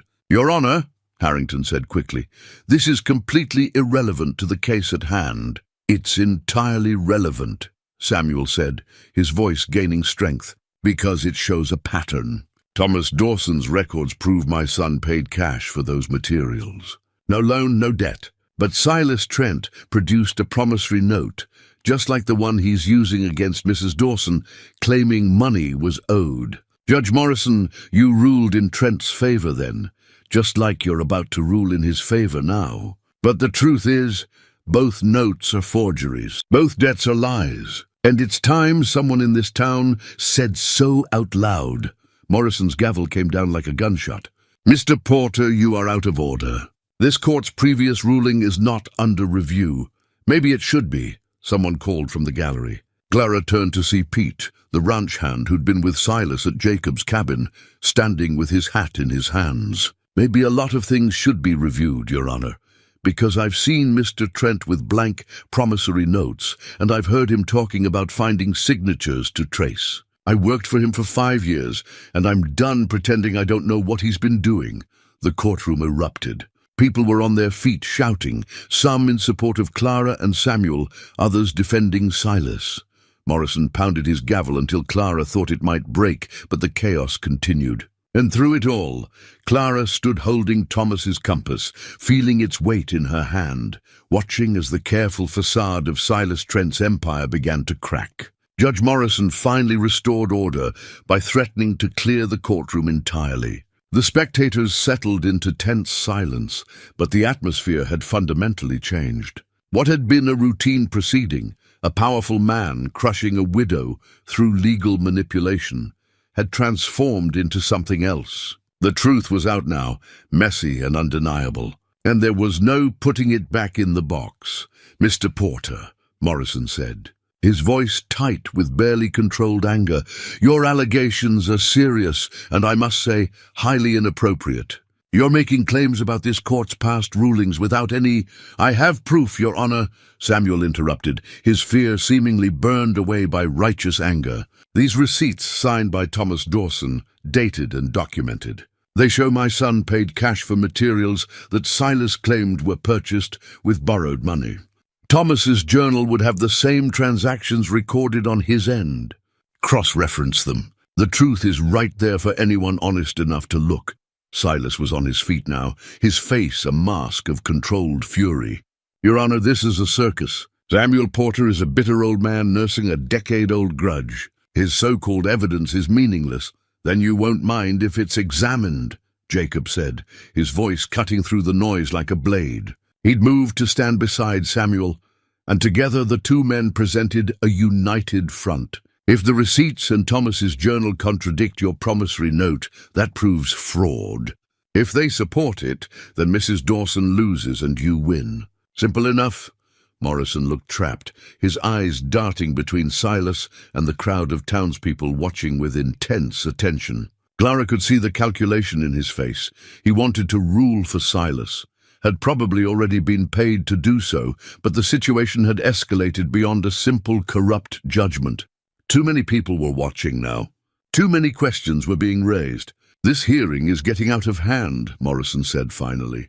I'm calling a recess until this afternoon, 2 o'clock. At that time, I will review all evidence presented, including Mr. Porter's receipts, and make my ruling. Court is adjourned. The gavel came down with finality. People began filing out of the courtroom, their voices rising in animated discussion.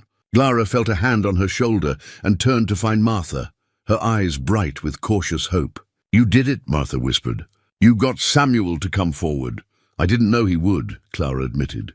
And Pete, where did that come from? Conscience, maybe, Jacob said, joining them. He nodded toward the ranch hand, who was being ushered out quickly by Silas's other men. Interesting that he spoke up. Might be willing to testify further if we can get to him before Silas silences him. Samuel Porter approached, looking older and more tired than he had during his testimony, but also somehow lighter, as if a weight had been lifted. Clara, I'm sorry I didn't come forward sooner. Spent too many years being afraid. You came forward when it mattered most, Clara said, taking his weathered hand. Thank you, Samuel. Thank you for being brave. David would have wanted me to. the old man said simply. And Elizabeth, she deserves to know her husband's name is being cleared, even if it's 8 years too late. They moved out into the crisp morning air. The courthouse steps were crowded with people debating what they'd witnessed. Clara heard her name repeated, Thomas's name, Silas's name. The whisper network of a small town was spinning into overdrive. Silas Trent emerged from the courthouse with his lawyers flanking him like bodyguards. He spotted Clara and crossed the distance between them with quick, angry strides. "Clever," he said, his voice low and venomous. "Very clever, getting that old fool to dredge up ancient history. But it won't matter. Morrison will rule in my favor this afternoon, and you'll lose everything. I'll make sure of it." "You're scared," Clara said, surprised by her own calm. "All these years, you've counted on fear, keeping your victims silent. But we're not silent anymore, and you can't control what happens when people start telling the truth." Silas's hand shot out, grabbing her wrist with bruising force. "You think you've won something here? You think—" He didn't finish. Jacob's hand clamped on Silas's wrist, breaking his grip with surgical precision, the same move he'd used at the cabin. But this time, there were dozens of witnesses, and several of them gasped audibly. "Second time you've laid hands on her," Jacob said quietly, his voice carrying none the less. "Won't be a third." Silas jerked his hand back as if burned. His face was crimson with rage and humiliation. "I'll have you arrested for assault." "Go ahead," Jacob said. "We're standing on courthouse steps with half the town watching. Everyone here saw you grab her first. Make your complaint." "I'll make mine. We'll see how it plays out." For a long moment, Silas stood there, breathing hard, his carefully constructed image of civilized businessman crumbling before everyone's eyes. Then he spun on his heel and stalked toward his waiting carriage, his lawyers hurrying after him. Sheriff Cartwright, who'd been watching from the courthouse doors, approached with a heavy sigh. "Clara, Jacob, you're playing a dangerous game. Silas isn't going to take this lying down." "We know," Clara said. "But Ben, you saw what happened in there. You saw Samuel's receipts, heard Pete's testimony. Doesn't that matter to you?" "Of course it matters," Ben said, his voice rough with frustration. "But what am I supposed to do? I'm the sheriff of a town where the judge is corrupt and the wealthiest man is a criminal. I enforce the law as it's given to me. When the law itself is crooked," he shook his head. "Just be careful. Watch your backs." "And Clara, that recess Morrison called, use that time well. If you can find more evidence, more witnesses, anything to make his ruling in Silas's favor look even worse than it already does." They retreated to Martha's store to regroup. She closed the shop, hung a sign saying she'd reopen at 1 o'clock, and ushered Clara, Jacob, and Samuel into the back room where they could talk privately. "We have 4 hours," Martha said, putting coffee on to boil. "What do we need to do?" "Define Pete," Jacob said immediately. "If he's willing to testify about Silas forging notes, about seeing blank promissory notes in Silas's possession, that's direct evidence of fraud." "He'll be at Silas's ranch," Samuel pointed out. "Silas will have him under guard. Make sure he can't talk to anyone." "Then we need to get him away from the ranch," Clara said. She was thinking rapidly, pieces falling into place. "Martha, didn't you say Pete has family in town?" "A sister, I think." "Helen," Martha confirmed. "Helen Garrett. Lives on the east side with her husband and 3 children. Pete helps support them, sends money every month. So if Helen sent word that there was an emergency with one of the children, Pete would come," Clara said. "And if he happened to encounter us on his way to town—" "That's risky," Jacob warned. "If Silas finds out we engineered it, he could claim witness tampering." "It's not tampering if we just happen to be in the right place at the right time," Martha said with a small smile. "I'll go talk to Helen. She's a good woman, and she's never liked Silas much. If I explain what's at stake, be careful," Clara said. "If Silas suspects, let me worry about that," Martha said, already putting on her shawl. "You 3 figure out what else we need. I'll be back within the hour." After Martha left, Clara, Jacob, and Samuel spread out the evidence they had. Thomas's journal, Samuel's receipts, the forged promissory note. It painted a clear picture of fraud, but would it be enough to overcome Morrison's corruption? "What we're missing," Samuel said slowly, "is motive. Why Clara's property specifically? I understand why Silas wanted Elizabeth's house, good location for his warehouse. But what makes Clara's place so valuable? The railroad, Clara said. Martha and I discussed this. There's been talk of bringing a spur line to Cold Creek, and Clara's property sits right on one of the proposed routes. Jacob pulled out a folded map he'd been carrying. I borrowed this from the land office this morning. Look, he spread it out on the table. If the railroad comes through here, connecting Cold Creek to the main line, it transforms the whole valley. Suddenly, freight can move in and out efficiently. Cattle can be shipped to market without a 2-week drive. Timber from the mountains becomes profitable. Everything changes, and whoever controls the land along the route controls access, Samuel said, understanding dawning. Silas could charge whatever he wants for right-of-way, could build his own depot, could monopolize all the commerce that comes through. Clara studied the map, seeing Cold Creek marked in the center of the narrow valley, the proposed rail line marked in faint pencil running from the south up through the town and continuing north into the timber country. Her property sat right in the path, along with several other parcels Silas had acquired over the past years through his fraudulent debt schemes. He's been planning this for years, she said softly. Every property he's stolen, every family he's destroyed, it's all been building toward this. He's not just a cruel man taking advantage of vulnerable people. He's been executing a long-term strategy to control the entire valley's economic future, which means he'll fight even harder to win this case, Jacob said. Because if he loses, if his fraud becomes public knowledge, the railroad company might refuse to deal with him. They won't want to be associated with someone facing criminal charges. Then we make sure his fraud does become public knowledge, Clara said with sudden determination. We don't just fight this case. We make sure everyone knows.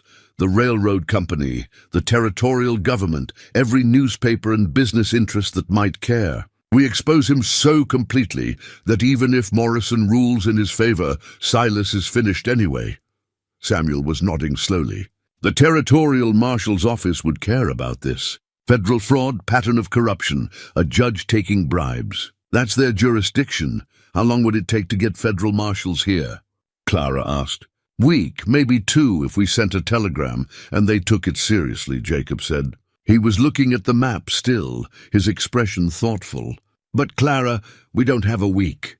We have 4 hours before Morrison rules, and once he does, once the property is legally transferred to Silas, it becomes much harder to reverse. Even if federal marshals eventually arrest Silas, you might never get your home back. The clock on Martha's wall ticked steadily, marking the passage of their limited time. Clara felt the pressure of it, the weight of knowing that everything might be decided this afternoon, that all their efforts might still result in loss. Then we use what we have, she said. We present everything to Morrison. The journal, Samuel's receipts, Pete's testimony, if Martha can get him here. We make the case so clear, so documented, that Morrison can't rule for Silas without looking completely corrupt. And we make sure enough people are watching that the ruling becomes news, becomes something the territorial government can't ignore. And if Morrison rules for Silas anyway? Jacob asked quietly. Clara met his eyes, saw the concern there, the protectiveness. Then I lose my home but keep my integrity. And we take the fight to the next level. Federal courts, territorial government, whatever it takes.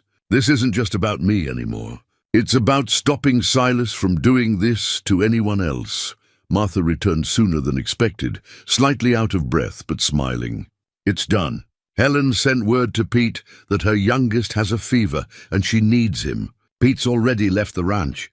I saw him riding toward town on my way back. He should be here in 20 minutes or so. Will Helen be all right? Clara asked. If Silas finds out she helped us, she knows the risks and she's willing to take them.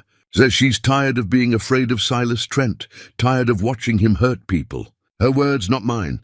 Martha poured coffee for everyone. Now what happens when Pete gets here? They discussed strategy while they waited.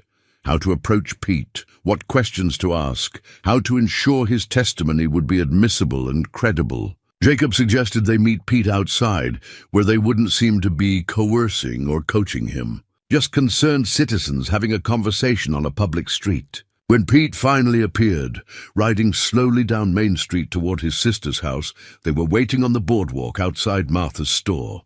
He saw them and pulled up his horse, his expression wary. "Mrs. Dawson," he said, touching his hat brim. "Halt. Heard my nephew's sick." "Is it serious?" "False alarm," Martha said gently. Helen was worried, but the boy's feeling better already. "Just a touch of fever, nothing serious."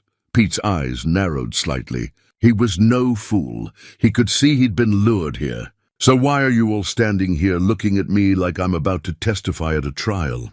"Because you are," Clara said simply. "Pete, you spoke up in court this morning. You said you'd seen Silas with blank promissory notes, heard him talk about forging signatures. Was that true?" Pete was silent for a long moment, his hands tight on his reins. "Might have been. Might have been isn't enough," Jacob said. "We need to know if you're willing to tell the truth, under oath, this afternoon when court reconvenes. Tell what you've seen, what you know about Silas's operations." "You're asking me to end my career," Pete said flatly. "I work for Silas, have for years. I testify against him. I'm done in this valley. No one will hire me, no one will trust me. And what happens to my sister's family when I can't send them money anymore?" Clara stepped forward, looked up at Pete with complete honesty. "You're right. It will cost you. But Pete, how many more families have to be destroyed before someone with direct knowledge stands up?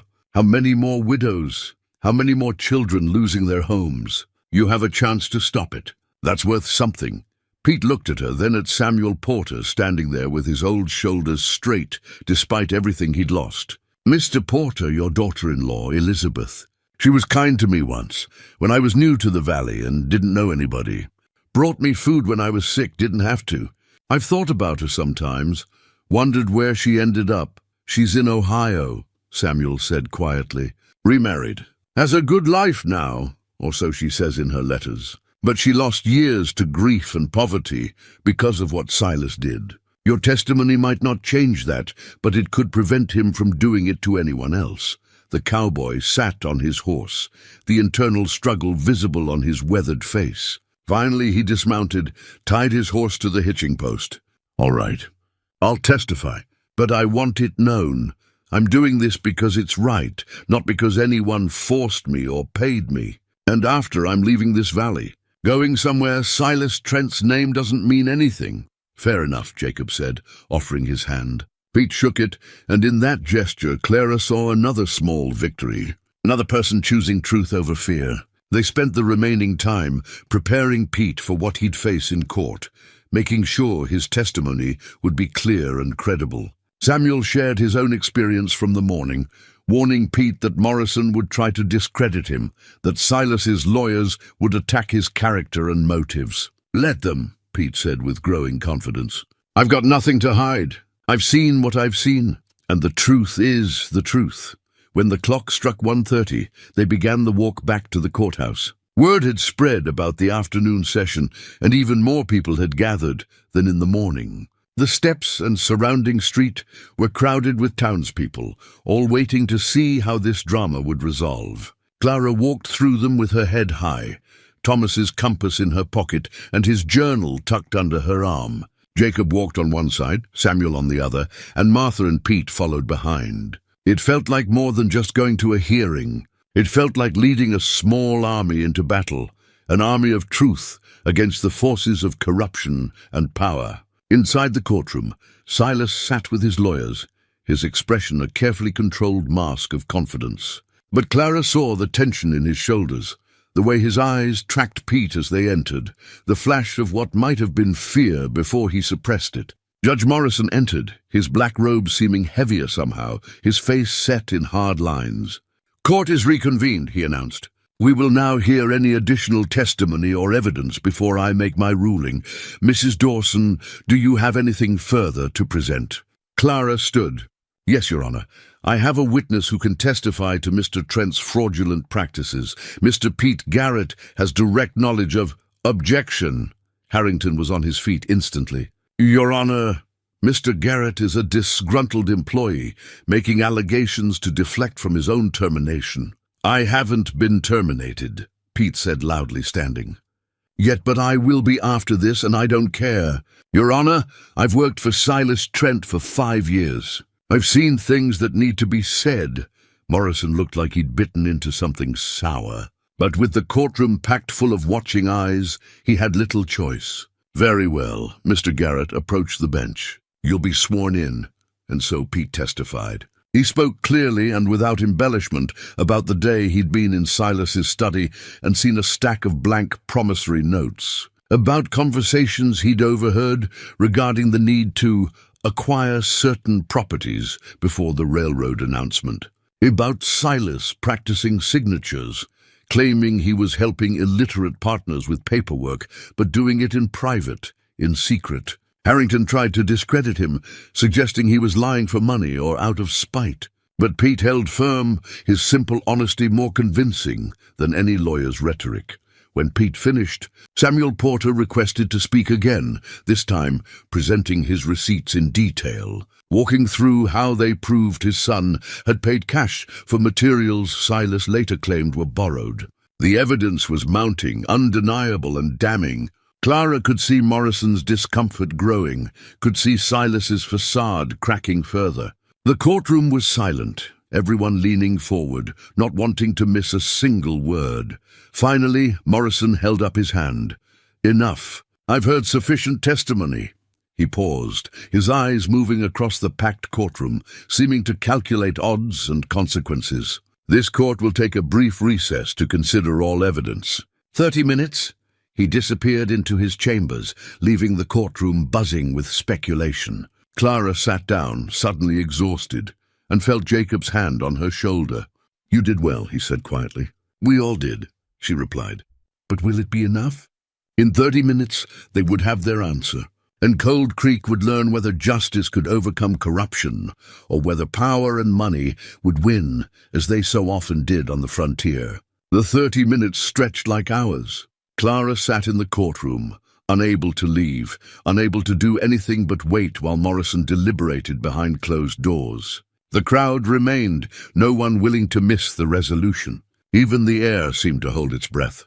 Jacob stood near the window, his posture deceptively relaxed, but his eyes alert, watching Silas and his lawyers huddle in urgent, whispered conversation. Samuel Porter sat beside Clara, his old hands clasped together, perhaps in prayer.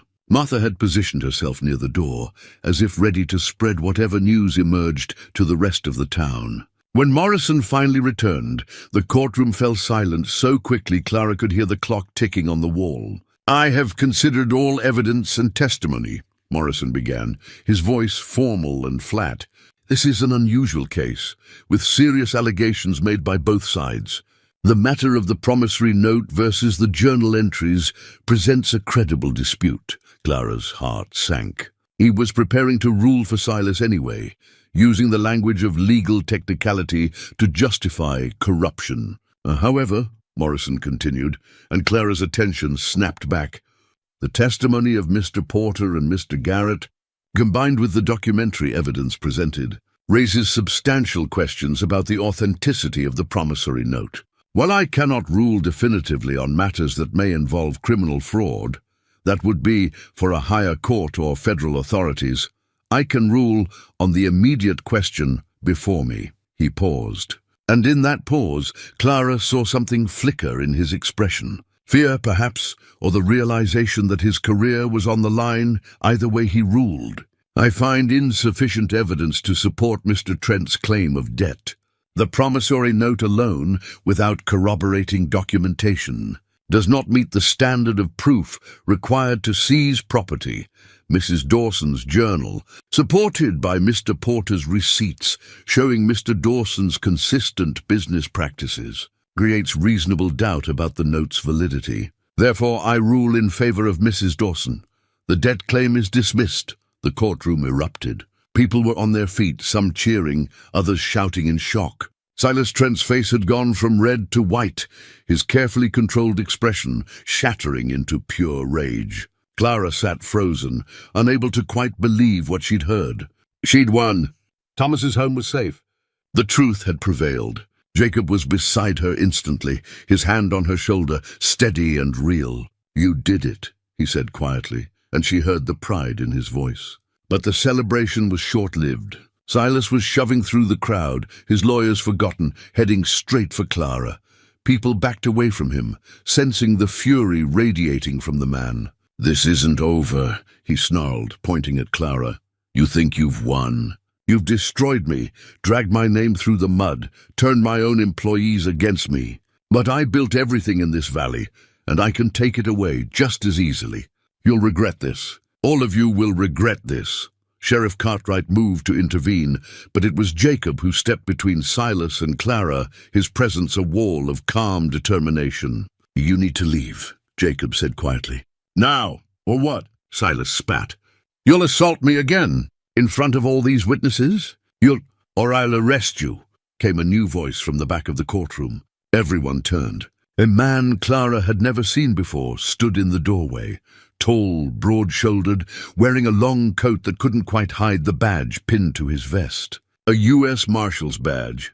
The newcomer walked down the aisle with the measured pace of someone used to authority, his boots echoing in the suddenly quiet space. He was, perhaps 45, with iron-grey hair and eyes that had seen too much but still believed in justice. "Marshal William Tate," he announced, pulling papers from his coat. "Federal warrant for the arrest of Silas Trent on charges of fraud, forgery, and conspiracy to deprive citizens of property through false legal claims. Mr. Trent, you'll need to come with me." Silas staggered back as if physically struck. "This is absurd." "You can't. I haven't. Who sent for you?" "I did," Jacob said quietly. Every eye in the courtroom turned to him.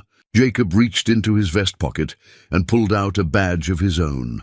Worn and old, but unmistakably a U.S. Marshal's badge. Clara's breath caught. "Jacob? My real name is Jacob Holt," he said, speaking to the room but his eyes on Clara, needing her to understand. "But 15 years ago, I was U.S. Marshal Jacob Holt, working out of Helena. I retired after my family was killed by men I'd helped convict. I walked away from the badge, came to these mountains to hide from everything." He turned the badge over in his hands, the gesture almost reverent.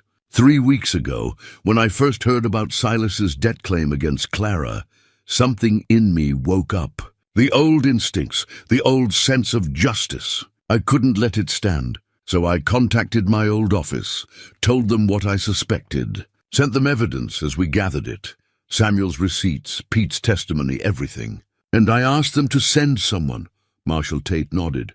Jacob Holt has never stopped being a marshal in the eyes of the federal government. He took leave, but he never formally resigned. His commission is still active, and his judgment is still trusted. When he sent word about a pattern of fraud in Cold Creek, we took it seriously. I've been investigating for the past 2 weeks, gathering additional evidence from other territories where Silas has done business. He turned to Silas, pulled out iron handcuffs. "Turns out you've been running variations of this scheme across Montana and Idaho for nearly a decade. Different names, different properties, always targeting vulnerable people who couldn't fight back. Until now," Silas was shaking his head, backing away. "You can't prove anything. Those are all legitimate business transactions. We have testimony from 8 other victims," Tate said firmly. "We have handwriting analysis of your forged signatures. We have records of you purchasing blank legal forms in bulk. And we have your own ranch hands willing to testify about your methods in exchange for immunity. Mr. Trent, you're done." The handcuffs clicked shut around Silas's wrists with a sound like finality. He looked around the courtroom, seeing the faces of people he'd manipulated and controlled for years, and found no sympathy anywhere. "Judge Morrison," Tate continued, "you'll also need to come with me. Federal prosecutors will want to discuss your role in enabling these frauds." Morrison had gone pale. "I was simply ruling on the cases as presented. You took bribes to expedite hearings and rule in Trent's favor, despite obvious evidence of fraud. We have financial records showing regular payments from Trent to your personal accounts. That's corruption of office, Your Honor. That's a federal crime." Sheriff Cartwright moved forward to assist, his expression grim but not entirely displeased. Perhaps he was relieved that someone with real authority was finally addressing the corruption he'd been powerless to stop. As Silas and Morrison were led out of the courtroom, the crowd began to stir, voices rising in amazement and vindication. Clara sat motionless, her mind trying to process everything that had just happened. Jacob knelt beside her chair, his winter ice eyes searching her face.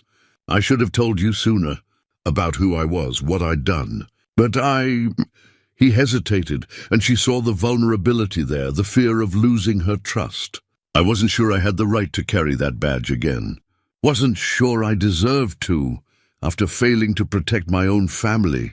Clara reached out, touched the badge he still held. It was worn smooth from years of carry, the metal warm from his hand. "You protected me," she said softly. "You protected this whole town, even though most of them never knew you were anything more than a mountain hermit. Jacob, you didn't fail. You came back to what you were always meant to be." "I came back because of you," he said. "Because you reminded me that there are things worth fighting for, people worth protecting. A widow who refused to surrender to fear taught me how to be brave again." Martha was suddenly there, pulling Clara to her feet and into a fierce hug. "You did it, girl. You stood up to the most powerful man in the valley, and you won." Samuel Porter clasped Clara's hands, tears running unashamed down his weathered cheeks. "Elizabeth's name is cleared. David's name is cleared. After all these years, the truth is finally known. Thank you, Clara. Thank you for having the courage I couldn't find." "We found it together," Clara said, her own tears flowing now. "All of us. That's what made the difference." Pete Garrett approached, hat in hand. "Mrs. Dawson, I'm still planning to leave the valley. Fresh start somewhere else. But I'm glad I stayed long enough to do the right thing. Your husband, Mr. Thomas, he would have been proud of you." "He would have been proud of all of us," Clara said. "Everyone who stood up today, everyone who chose truth over fear. That's what Thomas believed in. That's what he lived by." The celebration continued outside the courthouse, but Clara needed air, needed space to process everything. She slipped out a side door and found herself on the quiet east side of the building, away from the crowds. The afternoon sun was warm on her face, and she could hear the creek running nearby, its sound eternal and peaceful. She pulled Thomas's compass from her pocket, held it in her palm. The needle swung, settled, pointed true north. Always pointing true north, no matter how confused the path might seem. "I wish you could have seen this," she whispered to the memory of her husband. "Wish you could know that your honesty, your integrity, it mattered. It made the difference." Jacob found her there a few minutes later. He'd pinned his marshal's badge back inside his vest, hidden again, but something about him had changed. He stood straighter, moved with more purpose, as if reclaiming his identity had lifted a weight he'd been carrying for 15 years. "Marshal Tate wants to take statements from everyone," he said. "Build the federal case against Silas and Morrison. It'll take most of the rest of the day. And then?" Clara asked. "Then Silas goes to trial in the territorial capital. Morrison too. With the evidence we have, with all the witnesses willing to testify now that it's safe to do so, they'll both be convicted. Silas will spend years in prison. Morrison will never practice law again." "Good," Clara said simply. Then after a pause, "And what about you? Will you stay here, or does being a marshal again mean you have to leave?" Jacob was quiet for a long moment. "Tate offered me a position. Active duty again, working cases across the territory. It's good work, important work. But—" He turned to face her fully, and she saw the uncertainty there, the question he was afraid to ask. "Clara, I've spent 15 years running from connection, from caring, from anything that could hurt me again. You've shown me that's no way to live. That protecting people, standing for something, that's what gives life meaning. I don't want to run anymore. I want to stay here if you'd want me to stay." Clara felt her heart expand with something that wasn't quite happiness yet, but might grow into it given time. "This town needs a good lawman. Someone honest, someone who knows how to stand up to corruption. And I—" She smiled, the first real smile she'd felt since Thomas died. "I could use a friend who understands grief and courage, and why some fights are worth having." "Just friends?" Jacob asked quietly. "For now," Clara said honestly. "I'm still mourning Thomas. Still figuring out who I am without him. But someday, maybe someday, there could be room for more. If you're patient enough to wait. I've waited 15 years for a reason to care again, Jacob said. I can wait a while longer for it to grow into something more. They stood together in the afternoon sunlight, two broken people who'd found in each other the strength to stand against injustice. It wasn't an ending, not yet, but it was a beginning, and that was enough. Marshal Tate found them eventually, apologetic about interrupting, but needing their statements. They spent the rest of the afternoon in the courthouse, telling their stories for the federal record. Samuel Porter gave his testimony about Elizabeth. Pete Garrett detailed everything he'd witnessed. Martha Hayes provided context about Silas's control over the town's economy. And gradually, a picture emerged of corruption so deep and systematic that it shocked even the federal investigators. Other victims came forward too, emboldened by Silas's arrest. The Johnson family sent a telegram from Oregon offering to return and testify. Robert Chen was located in California and agreed to provide a written statement. Even some of Silas's other employees began talking, relieved to be free of the fear that had kept them silent. By the time the sun set over Cold Creek, the case against Silas Trent had become overwhelming. He would die in prison, most likely. Judge Morrison would spend years behind bars, and Cold Creek would have to rebuild its civic institutions with honest people at the helm. Sheriff Cartwright announced that evening that he'd be appointing Jacob Holt as deputy sheriff, with the understanding that Jacob would transition to full sheriff once the town could hold proper elections. The position had been vacant for years. No one had been willing to stand up to Silas's influence. But with Silas gone, the position mattered again. As Clara walked home that evening, she felt the weight of the past months begin to lift.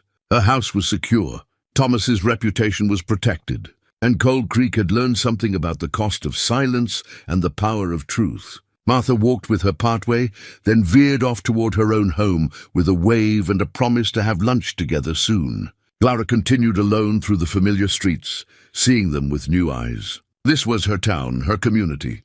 She'd fought for it and won, and now she had the chance to help shape what came next. When she reached her small house, she found Jacob waiting on her porch, a gift in his hands. It was a small carved bird, crafted from pine and sanded smooth, its wings spread as if in flight. "Made this for you," he said, almost shy. "Figured you might like something to remind you that you're free now, free from Silas's threats, free from fear. Free to decide what comes next in your life." Clara took the bird carefully, ran her fingers over the smooth wood. "It's beautiful." Thank you." She invited him in for coffee, and they sat at her small kitchen table talking until late, about the town, about justice, about the future. It was comfortable, companionable, the conversation of two people who'd been through fire together and come out stronger. When Jacob finally left for his mountain cabin, Clara placed the carved bird on her windowsill, where the morning sun would catch it. Beside it, she set Thomas's compass and Samuel's bullet-scarred Bible, 3 artifacts representing freedom, truth, and faith. Tomorrow would bring new challenges. The town would need healing. Silas's victims would need support. The vacant judge's seat would need filling. The sheriff's office needed rebuilding. And there would be endless testimonies and legal proceedings as the federal case moved forward. But tonight, Clara Dawson was simply grateful. Grateful for friends who'd stood beside her. Grateful for her own courage that she hadn't known she possessed. Grateful for a future that was hers to shape. Not something imposed by powerful men who thought they could take whatever they wanted. She touched Thomas's wedding ring on her finger, the simple gold band that represented a love that still mattered, that still guided her. "We did it," she whispered. "We protected what you built, protected your memory," and somewhere in the mountains, a reclusive man who'd found his purpose again looked down at the lights of Cold Creek and felt, for the first time in 15 years, that he belonged somewhere, that he mattered, that the badge he'd once carried with pride could be carried with pride again. Justice had come to Cold Creek, brought not by distant authorities or powerful institutions, but by ordinary people who decided that enough was enough. A widow, a mountain man, an old rancher, a shopkeeper, a ranch hand, unlikely heroes, every one of them. But that's how justice often works on the frontier. Not through grand gestures or dramatic moments, but through ordinary courage, persistent truth-telling, and the simple refusal to let fear win. And Cold Creek would remember. For years to come, people would tell the story of how Clara Dawson stood up to Silas Trent, how a mountain hermit turned out to be a federal marshal, how a corrupt empire fell because people finally found their voices. It would become legend the way these stories do. But for those who lived it, it was simply the day they remembered who they were and what they stood for. And that was enough. But peace, Clara discovered, was not the same as safety. 3 days after Silas's arrest, she woke to find a note slid under her door. The paper was expensive, the handwriting elegant, clearly not Silas's own hand, but the message was unmistakably from him. "You think this is over. You think I'm finished. But I have resources you can't imagine, friends in places you've never heard of. Federal marshals can be bribed. Witnesses can be silenced. Enjoy your victory while it lasts." "It won't." Clara showed the note to Jacob immediately. He was in the process of moving his essential belongings from the mountain cabin into a room above the sheriff's office, accepting his new role as deputy. His face went hard as stone when he read Silas's words. "He's in federal custody," Jacob said. "How did he get this to you?" Clara saw the fierce determination in his eyes, the old guilt driving him to keep this promise. Part of her wanted to refuse, to maintain her independence, to prove she could handle this alone. But another part, the practical, survival-focused part that had kept her alive on the frontier, knew that accepting help wasn't weakness. It was wisdom. "All right," she said. "Stay, and thank you." That night, with Jacob sleeping in her front room, Clara rested better than she had in days. But her relief was short-lived. Marshal Tate arrived in Cold Creek 3 days later with grim news. Silas Trent posted bail, he announced at an emergency meeting in Sheriff Cartwright's office. Federal magistrate in the territorial capital set it at $10,000, figuring no one could raise that kind of money. But Silas had assets hidden away, property in other territories, investments under false names. "He made bail this morning and disappeared before we could stop him." The room went silent. Clara felt her blood turn to ice. "Disappeared how?" Jacob demanded. "He's facing federal charges." "Where could he go?" "Canada, most likely, or Mexico. Somewhere outside U.S. jurisdiction where he can't be extradited." Tate looked at Clara with genuine concern. "Mrs. Dawson, I won't lie to you. Silas Trent is a man with nothing left to lose. His reputation is destroyed, his empire is crumbling, and he knows he's facing decades in prison if caught. That makes him extremely dangerous. He's already demonstrated he's willing to intimidate witnesses. I have to assume he'll escalate." "You think he'll come back here?" Clara said quietly. "I think it's likely. He views you as the source of his downfall. If he can silence you, prevent you from testifying at trial, he might convince himself he can still salvage something. It's irrational, but cornered men often are." Jacob was already moving, checking his pistol, loading extra ammunition. "Then we need to protect Clara, round-the-clock guard, armed escorts, whatever it takes." "I can assign 2 federal deputies," Tate said. "But honestly, Mr. Holt, there's only so much protection we can provide in a town this remote. If Silas comes with hired guns, if he's determined enough," he didn't finish the sentence. "He didn't need to. Then we end this," Clara said, surprising herself with the steadiness in her voice. "We don't wait for Silas to come to us. We find him first. That's law enforcement's job," Tate protested. "Mrs. Dawson, you're a civilian witness. You need to stay safe while you what? Search the entire Montana Territory? He could be anywhere, and every day he's free is another day I'm in danger, another day this whole town is in danger." Clara stood, moved to the map pinned to Cartwright's wall. "Silas built his empire in this valley. He knows every trail, every hiding place, every person who might shelter him. If he's planning something, he's planning it close. Probably watching us right now."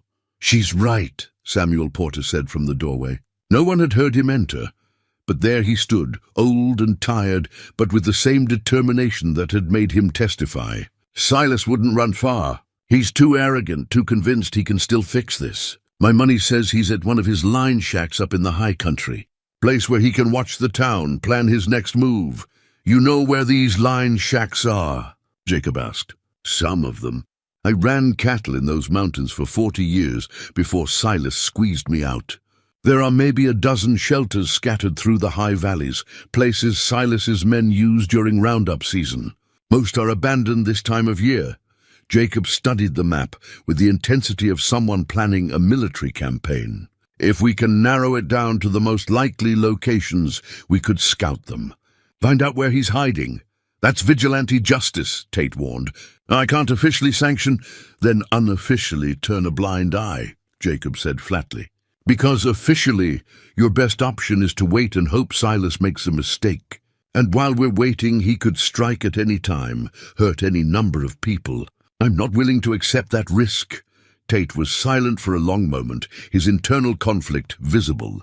Finally, he sighed. If a local deputy, acting on information from a concerned citizen, happened to scout some remote property looking for signs of trespassers, I suppose I couldn't stop him. And if that deputy found evidence of Silas Trent's location, well, then I'd have cause to bring in federal support for an arrest. It wasn't explicit approval, but it was as close as they were going to get. They spent the rest of the afternoon planning. Samuel marked the locations of 6 line shacks on the map, remote cabins where Silas's ranch hands stayed during cattle drives. Jacob and Sheriff Cartwright divided them up, planning routes that would let them scout all 6 locations over the next 2 days. I'm coming with you, Clara said. Absolutely not, Jacob and Ben replied in unison. Listen to me, Clara insisted. Silas is doing this because of me. I won't hide in town while other people risk their lives to keep me safe. And besides, she pulled out a rifle, the one Thomas had taught her to shoot years ago, for protection against mountain lions and bears. I can handle myself. I'm a better shot than half the men in this town. It's not about shooting, Jacob said, his voice rough with worry. It's about keeping you out of harm's way. Jacob Holt, you don't get to make that choice for me. Clara met his eyes steadily. I'm going. You can take me with you voluntarily, or I'll follow on my own. But either way, I'm not staying behind. Martha stepped forward. Then I'm coming too. Extra eyes, extra hands. And before you argue, she held up a hand to forestall protests. I've lived through 2 husbands dying, a prairie fire that took my first home, and a grizzly attack that left me with these scars. She rolled up her sleeve, showing the white marks on her forearm. I can handle a rifle and I don't panic. You need people you can trust. That's me.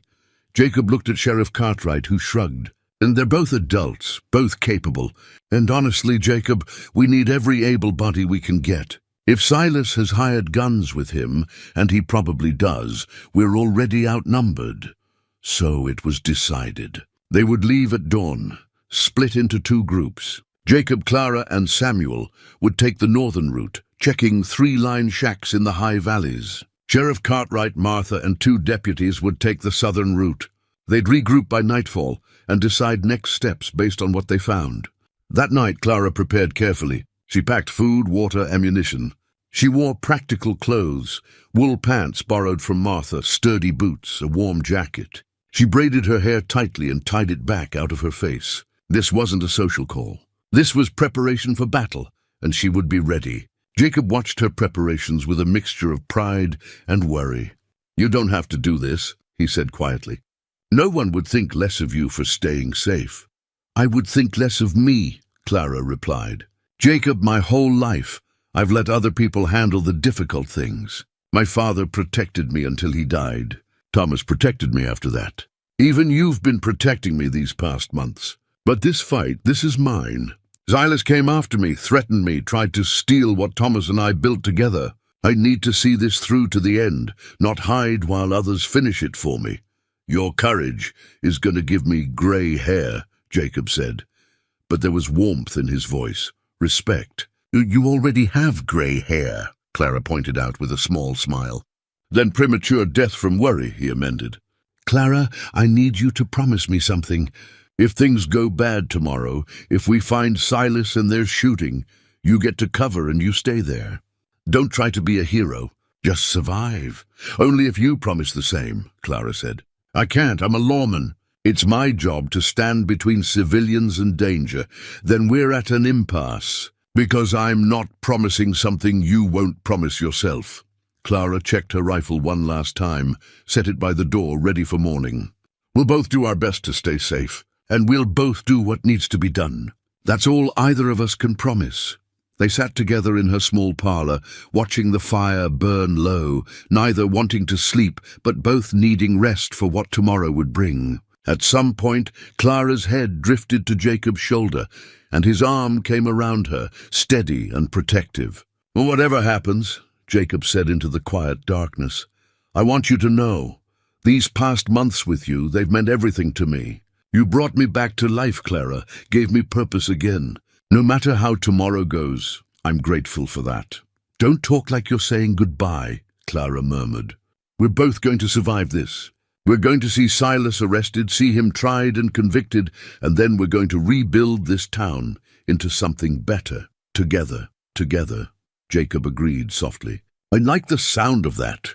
They did sleep eventually, exhaustion overcoming anxiety. But Clara's dreams were troubled, full of shadows and pursuit, of running through dark forests with danger, always one step behind. She woke before dawn to find Jacob already up, making coffee, checking weapons and supplies. The marshal's warrant book he'd used to help build the case against Silas sat on her kitchen table, a leather-bound reminder of justice not yet fully served. Ready? Jacob asked, as the first light of dawn began to color the eastern sky. Clara touched Thomas's compass in her pocket, felt its reassuring weight. True north, the right path, even when it was hard. Especially when it was hard. Ready? She said. They met Samuel at the edge of town. The old rancher looked grim, but determined, carrying a rifle that had seen decades of use and a resolve that had only recently been rediscovered. My son would have done this, Samuel said, as they began riding up into the mountains. David would have hunted Silas down to protect Elizabeth and their boy. Since David can't, I will. It's past time this family stopped being victims. The trail up was steep and treacherous, made worse by overnight rain that had turned sections to mud. They rode in silence, saving their breath for the climb, eyes constantly scanning the forest around them for any sign of ambush. The first line shack was empty, obviously unused for months. The second showed signs of recent occupation, fresh ashes in the fireplace, supplies neatly stored, but no people. At the third, high in a valley where snow still lingered in the shadows, despite the late spring warmth, they found what they were looking for. 2 horses tied outside, smoke rising from the chimney. And through the window, visible for just a moment, the distinctive silhouette of Silas Trent. Jacob held up a hand, signaling them to stop. They dismounted quietly, tied their horses far enough away that they wouldn't give warning, and approached on foot. He's not alone, Clara whispered, spotting a second figure moving inside. At least one other person, maybe more. We need to get closer, Jacob said. See how many we're dealing with before we make a move. They split up, Jacob circling to approach from the north, Samuel from the south, Clara staying in the tree line with clear sight of the cabin's entrance. The minutes stretched like hours as they positioned themselves. Then Jacob signaled, 4 fingers. 4 people inside the cabin, all armed. Silas and 3 hired guns against the 3 of them. Not ideal odds, but they'd faced worse. At least they had surprise on their side. Jacob stepped out from cover, his voice carrying across the clearing. Silas Trent, this is Deputy Marshal Jacob Holt. You're under federal arrest. Come out with your hands up. For a moment, nothing happened. Then the cabin door burst open and gunfire erupted. Bullets tore through the morning air, splintering trees, kicking up dirt. Clara dove behind a fallen log as Samuel returned fire from his position. Jacob had taken cover behind a boulder, his own shots measured and precise. This was it, Clara realized. The confrontation she'd been building toward since the moment Silas grabbed her arm at Jacob's mountain cabin. This was the moment that would decide everything. whether justice prevailed or power won, whether courage mattered or fear ruled. She steadied her rifle on the log, sighted carefully like Thomas had taught her, and prepared to fight for her life and her freedom. The climax was here, and there would be no turning back. The gunfight lasted less than a minute, but it felt like eternity. Clara fired twice at movement in the cabin doorway, her shots forcing one of Silas's men back inside. Samuel's old rifle cracked steadily from his position, pinning down whoever was at the window. Jacob's shots were precise, calculated. He wasn't trying to kill, Clara realized, but to contain, to prevent escape. Then, as suddenly as it started, the firing stopped. Silence fell over the clearing, broken only by the ringing in Clara's ears and her own ragged breathing. "Silas!" Jacob called out. "You're surrounded. Federal marshals are on their way. Surrender now and you might live through this." It was a bluff. The marshals were at least an hour behind them, but Silas didn't know that. "Go to hell, Holt!" Silas's voice came from inside the cabin, thick with rage and something else, desperation, maybe, or the realization that his options had run out. "You've ruined everything. Everything I built, everything I worked for. Because of her." The venom in the word made Clara's skin crawl. Because of that widow. Because she couldn't just accept what was inevitable. What was inevitable? Clara called back, surprising herself. "You stealing my home?" "My husband's memory." "Was that inevitable, Silas? Or was it just greed?" "It was business," Silas shouted. "Just business. The railroad is coming through, and I was going to be positioned to profit from it. That's how the world works, Clara.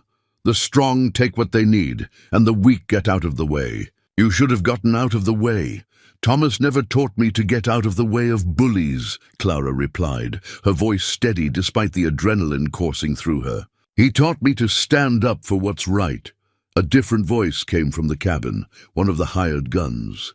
"Boss, this is crazy. We signed on to scare some people, not get into a shootout with federal law." "I'm done. I'm coming out." The door cracked open, and a man Clara didn't recognize emerged with his hands raised high, his gun belt already unbuckled and dropping to the ground. Jacob covered him as he walked forward, hands never wavering. "On your knees, hands behind your head." The man complied immediately, clearly wanting no part of what was about to happen. A second man followed, then a third, until it was just Silas alone in the cabin. Jacob handcuffed each man efficiently and had Samuel guard them while he refocused on the cabin. "Silas, you're alone now. Your men have surrendered. This can end peacefully if you let it." The response was a single gunshot from inside the cabin, but not aimed at them. Clara heard glass breaking, Silas shooting out the back window. Then came the sound of boots hitting the ground and running. "He's making a break for it," Samuel shouted. Jacob was already moving, circling the cabin at a run. Clara followed without thinking, her rifle ready.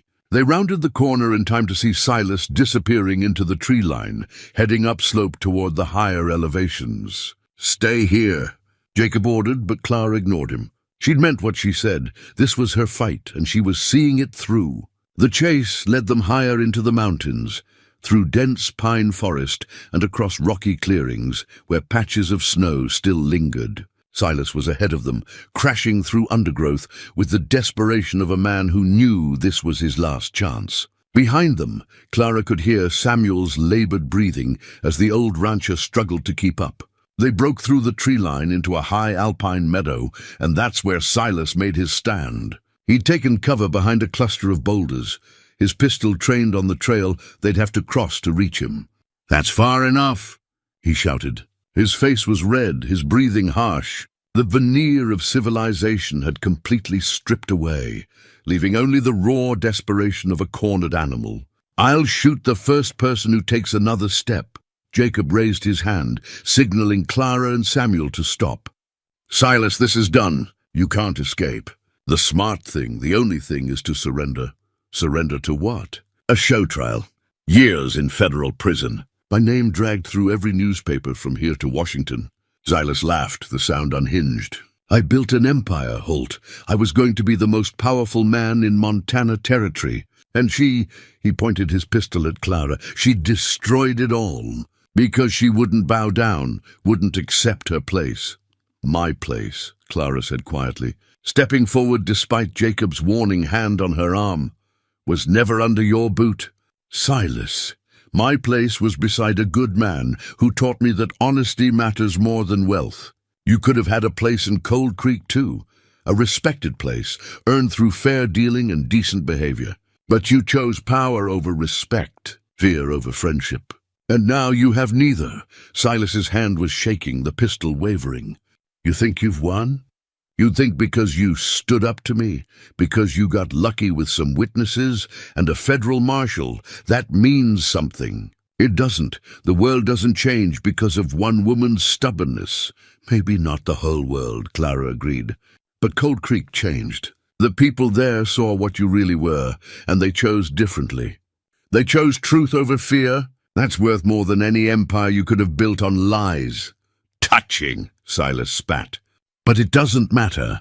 None of it matters now. You've taken everything from me, so I've got nothing left to lose. And if I'm going down— His pistol steadied, aimed directly at Clara's chest. Jacob moved with the speed Clara had seen once before, stepping between her and the gun, just as Silas's finger tightened on the trigger. The shot echoed across the meadow, impossibly loud in the mountain silence. Jacob staggered, his hand going to his shoulder, where blood was already blooming through his shirt. But he didn't fall. His own pistol came up, steady despite the wound, and fired once. Silas dropped his weapon, clutching his leg where Jacob's bullet had struck. He went down hard, crying out in pain and rage and the bitter disappointment of final defeat. Clara was at Jacob's side instantly, her hands pressing against his wound, trying to stop the bleeding. "You idiot," she said, tears streaming down her face. "You promised me you'd stay safe." "I promised to protect you," Jacob corrected, his voice tight with pain but steady. "That's what I did." "Worth it." Samuel was already scrambling down to secure Silas, checking the man's leg wound with the practiced efficiency of someone who'd treated plenty of ranch injuries over the years. "He'll live," Samuel announced. "Bullet went through the muscle, missed the bone. He'll have a limp to remember this day by, but he'll live to stand trial." Jacob's wound was worse. The bullet had gone through his shoulder, missing vital arteries but causing significant damage. Clara used her neckerchief to pack the wound, her hands remembering the basic medical knowledge every frontier woman learned. "You need a doctor," she said. "Town's an hour away," Jacob replied. "I'll make it." Done worse with worse. They fashioned a litter from branches and Clara's coat to carry Silas down the mountain. The man had gone silent, perhaps finally understanding that his empire was truly finished.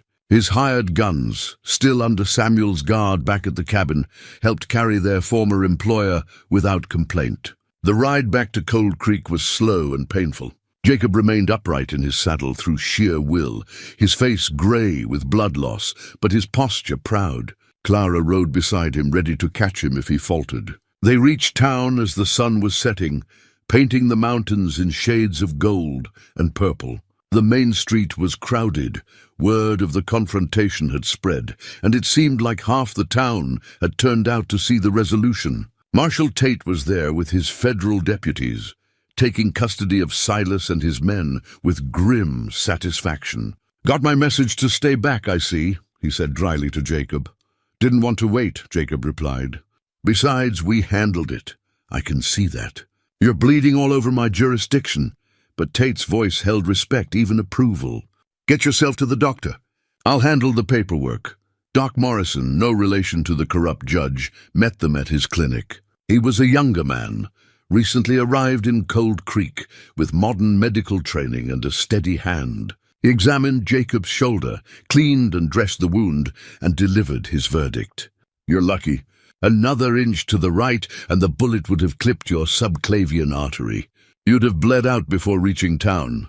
He finished bandaging Jacob's shoulder with practiced efficiency. "You'll heal, but it'll take time. No heavy lifting, no riding hard, and for God's sake, no more gunfights for at least 6 weeks. Can't promise that last part," Jacob said with a hint of his old humor. "Comes with the badge." Clara sat beside him through the entire examination, her hand finding his and holding tight. When the doctor left them alone, she finally let herself feel the full weight of what had happened. "You could have died," she said quietly. "You could have died saving me. Would have been a good death," Jacob replied. "Best kind there is. Dying to protect someone you—" He stopped, the words catching. "Someone you care about." Clara heard what he hadn't said, the feeling he'd stopped himself from expressing. And she realized, with a clarity that surprised her, that she felt it too. Not love, not yet. She was still grieving Thomas, still learning who she was without him. But the beginning of something, the seed of a feeling that might, given time, grow into love. "Don't die," she said simply. "Not for me, not for anyone. Just live, Jacob. Live and help me rebuild Cold Creek into something better. That's what I need from you." "Then that's what I'll do," he promised. Silas Trent was held in federal custody, his leg wound treated and his bail revoked. Judge Morrison had already been transferred to the territorial capital to await trial. The corrupt system they'd built was dismantled piece by piece, replaced by honest people committed to real justice. The trial, when it finally happened 3 months later, was almost anticlimactic. The evidence was overwhelming, the witnesses numerous and credible. Silas was convicted on 14 counts of fraud, 3 counts of attempted intimidation of witnesses, and 1 count of assault with a deadly weapon. Judge Morrison received a similar sentence. Both men were sent to federal prison. Silas would be elderly before he was eligible for parole. Morrison would likely die behind bars. Cold Creek, freed from their corrupt influence, began to heal. New elections were held for judge and sheriff.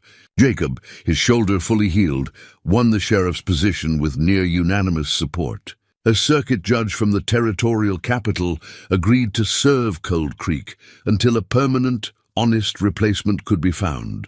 The railroad did come through 2 years later, bringing prosperity and change. But this time, the profits were distributed fairly, opportunities shared among all the town's residents rather than hoarded by one powerful man. Clara's property, sitting right on the railway line, became valuable exactly as Silas had predicted. But Clara didn't sell it to the railroad company. Instead, she donated a portion for the station depot and leased the rest at fair market rates, using the income to establish a fund for widows and families in need. The people Silas had victimized, now given a chance to rebuild. Samuel Porter's name was cleared, and Elizabeth finally received an official apology from the territorial government, along with compensation for the property that had been stolen from her. She wrote to Clara a long letter full of gratitude and tears, saying that even though she couldn't return to Montana, knowing the truth was finally known meant everything. The carved wooden bird Jacob had given Clara remained on her windowsill, joined now by other gifts: a pressed flower from Martha, a horseshoe from Samuel, a badge of appreciation from the town council. Each one represented a connection, a friendship forged in fire and strengthened by shared struggle. And on Clara's finger, Thomas's wedding ring remained, still catching the light, still reminding her of a love that had shaped who she was. But beside it now, she sometimes imagined there might someday be room for another ring. Not yet, not while the grief was still fresh and the memory still so precious. But someday, because life, Clara had learned, wasn't about choosing between past and future, between grief and hope. It was about holding both, honoring what you'd lost while remaining open to what might come. It was about finding strength in vulnerability, courage in fear, and justice in the simple act of standing up and saying, "No more."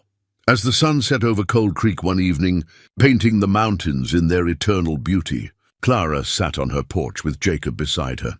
His arm was still in a sling, healing slowly but surely. They watched the town settling into night, and Clara felt something she hadn't felt in a long time. Peace. Real peace. Not the fragile peace of before, built on fear and silence, but the solid peace of a battle fought and won, of truth honored and justice served. "You thinking about what comes next?" Jacob asked quietly. "Always," Clara replied with a small smile. "But for now, I'm content with what is. A safe home, good friends, a community healing from old wounds. That's enough for today." Tomorrow, Jacob ventured. Tomorrow we'll see, Clara said. But whatever comes, we'll face it together. And in the gathering darkness, with the mountains standing watch and the stars beginning to emerge, that was more than enough. It was everything.